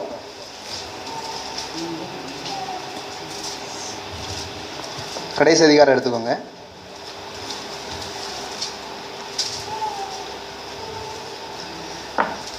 நாலாவது அதிகாரம் 16-17 பாருங்க. நகோமி அந்த பிள்ளையை எடுத்து தன் மடியில வைத்து அதை வளர்க்கிற தாயானால், அயல் வீட்டுக்காரிகள் நகோமிக்கு ஒரு என்று வாழ்த்தி அதற்கு ஓபேத் என்று பெயரிட்டார்கள். நல்லா கவனிங்க, லேபர் ரூமுக்கே போலங்க, லேபர் ரூமுக்கே போல யாரு? நகோமி. ஆனா அவ தான் பிள்ளை பெற்றாள்னு ஊரே வாழ்த்துச்சு அவளை. நான் சொல்றேன், உங்க டிசப்பாயின்மெண்ட் நடுவில் நீங்க ஒரு விதையை விதைக்கும் பொழுது மற்றவங்க வாழ்க்கையில ஒரு ஆசீர்வாதத்தை ஏதோ அவங்களுக்கு போய் சப்போர்ட் பண்றீங்க, ஏதோ உதவி செய்யறீங்க, சிலருக்காக பேசுறீங்க, சில ஏதோ சம்திங் ஒன்று நீங்க செய்யறீங்க. அப்படி செய்யற விஷயம் உங்களுக்கு என்ன பண்ணுன்னா, லேபர் இல்லாமலேயே உங்களுக்கு பிள்ளை பேரை அது கொண்டு வர ஆரம்பிக்கும். ஹல்லேலூயா. எல்லாம் சொல்லுங்க, லேபர் இல்லாம பிள்ளை வரும். பிள்ளை பெத்தது யாரு? பிள்ளை பெத்தது யாரு? லேபர் அனுபவிச்சது யாரு? ஆனா பிள்ளை யாருடையதுன்னு சொன்னாங்க? ஹல்லேலூயா, ஆமென். இவ டிசப்பாயின்மெண்ட் நடுவுல காரியம் எப்படி மாறுது பாருங்க. இவ அதிலே உட்கார்ந்துட்டு இருந்தாங்கன்னா இதெல்லாம் கிடையவே கிடையாது. இன்னொன்னு உங்களுக்கு சொல்றேன், இவங்க இந்த ஊருக்கு திரும்பியே வரலன்னு வச்சுக்கோங்க. எந்த ஊருக்கு? பெத்லகேம் திரும்பியே வரல, அங்கே இருந்துட்டாங்கன்னா இந்த கதையே இருக்காது. உங்க வாழ்க்கையில நடக்கிற எல்லா சம்பவங்களையும் தேவன் எல்லாத்தையும் சேர்த்து நன்மைக்கு ஏதுவாக அதை அவர் மாற்றுகிற தேவனாய் அவர் இருக்கிறார். ஹல்லேலூயா. எல்லாம் சொல்லுங்க, அவரிடத்தில் அன்பு கூறுகிற எனக்கு சகலமும், நல்லா சொல்லுங்க, சகலமும் நன்மைக்கு ஏதுவாக நடக்கிறது. ஹல்லேலூயா. அந்த விஷயம் நன்மையானது கிடையாதுங்க, ஆனா அதை அவர் நன்மையா மாத்துவார். ஜெயிலுக்கு போனது நல்லது கிடையாது, ஆனா ஜெயிலுக்கு போன சம்பவத்தை மேல போறத சம்பவமா அவர் மாற்றுகிறார். ஹல்லேலூயா. எல்லாம் சொல்லுங்க, ஆல் திங் ஒர்க் டுகெதர். அப்படிதான் இங்கிலீஷ்ல போட்டுருக்குது, ஒர்க் டுகெதர். எல்லாமே எப்படி வேலை செய்யுமா? நன்மைக்கு ஏதுவாக வேலை செய்ய ஆரம்பிக்குமா. ஹல்லேலூயா. உங்களை பிசாசு அவுட் ஆக்க போடுற பாலை நீங்க 6 அடிப்பீங்க. ஹல்லேலூயா. பவுண்டரியை தாண்டி போங்க இயேசுவின் நாமத்துல. ஆமென். சோர்ந்து போகாதீங்க. பக்கத்துல பாருங்க, சோர்ந்து போகாதீங்க, கவலைப்படாதீங்க. கோ ஃபார்வர்ட், முன்னாடி வாங்க. புரியாததை பத்தி யோசிச்சுட்டு இருக்காதீங்க. புரியாதுன்னு யோசிங்கன்னா நிறைய இருக்குது. ஒருத்தர் ஒரே ஒரு கேள்வி தான் கேட்டேன், நிறைய கேள்வி கேட்டாருன்ட்டு. அவரை பார்த்து நான் உங்கள்கிட்ட ஒரே ஒரு கேள்வி கேட்கலாமான்னு கேட்டேன். எல்லா கேள்விக்கும் பதில அடைய முடியும்னு நினைக்கிறீங்களா அப்படிதான் கேட்டேன். முடியாது அப்படின்னாங்க. அதனால தான் இப்போ எல்லா கேள்விக்கும் பதில் சொல்ல முடியாது அப்படின்னு சொன்னேன். ஏன்னா இந்த 100 கேள்விக்கு நான் பதில் சொன்னா கூட நான் சொல்லி முடிக்கிறதுக்குள்ள அடுத்தால 100 கேள்வி வந்துடும். அவருக்கு வந்துடுமா வந்துடாதா? சரி, இதெல்லாம் என் வாழ்க்கையை நான் தீர்மானிக்க போறதில்லை. எனக்கு ஒன்று தெரிஞ்சா போதும், அவர் நல்லவர், அவர் எல்லாத்தையும் நன்மைக்கு எதுவாக என்ன பண்ண போகிறார்? திருப்புகிற தேவன், மாற்றுகிற தேவன். இது எனக்கு புரிஞ்சுட்டா போதும். வித்தவுட் லேபரிங் ஒரு என்ன ஆயிடுச்சுன்னா, பிள்ளை பேருக்கான அந்த பிரசவ வாடுகே போல. ஆனா பிள்ளை யாருடையதுன்னு சொன்னாங்கன்னா நகோமியுடையதுன்னு சொன்னாங்க. ஹல்லேலூயா. தேவன் இப்படிப்பட்ட சில ரிவார்டை உங்களுக்கு கொடுக்க விரும்புகிறார். அது நீங்க இப்போ அதுக்கான ஆளே நீங்க கிடையாது. ஆனா கோ ஃபார்வர்ட், வந்து நில்லுங்க, சில காரியங்களை செய்ய ஆரம்பிங்க.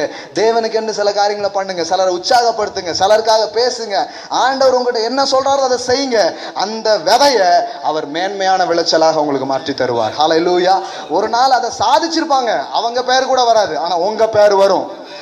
உங்க பேர் வராம அவங்க சாதனையை சொல்ல முடியாது. அந்த மாதிரி கர்த்தர் மாற்ற போகிறார். ஹல்லேலூயா. அதை எக்ஸ்பிளைன் பண்ண எங்க அந்த கதை சொல்லலாங்க, ஆனா இந்த அம்மா கதையை சொல்லாம, இந்த பிரதர் கதையை சொல்லாம அந்த கதை சொல்ல முடியாது. அப்படி சொல்ற மாதிரி மாத்துவார் கர்த்தர். ஹல்லேலூயா. ஆமென். எத்தனை பேர் யோசிக்கிறீங்க? கர்த்தர் அப்படிப்பட்ட தேவன் பாருங்க. அந்த மாதிரி ஒரு வாழ்க்கைக்குள்ள தான் உங்களை கொண்டு போக விரும்புகிறார். All thing work together. எல்லாம் சொல்லுங்க, ஒர்க் டுகெதர். நன்மைக்கு ஏதுவாக எல்லாம் கிரியை செய்கிறது. ஹல்லேலூயா. ஆமென். எல்லாரும் எழுந்து நிற்கலாம். Thank you Jesus. சைடு ரெக்கார்டிங்லாம் நடக்குது.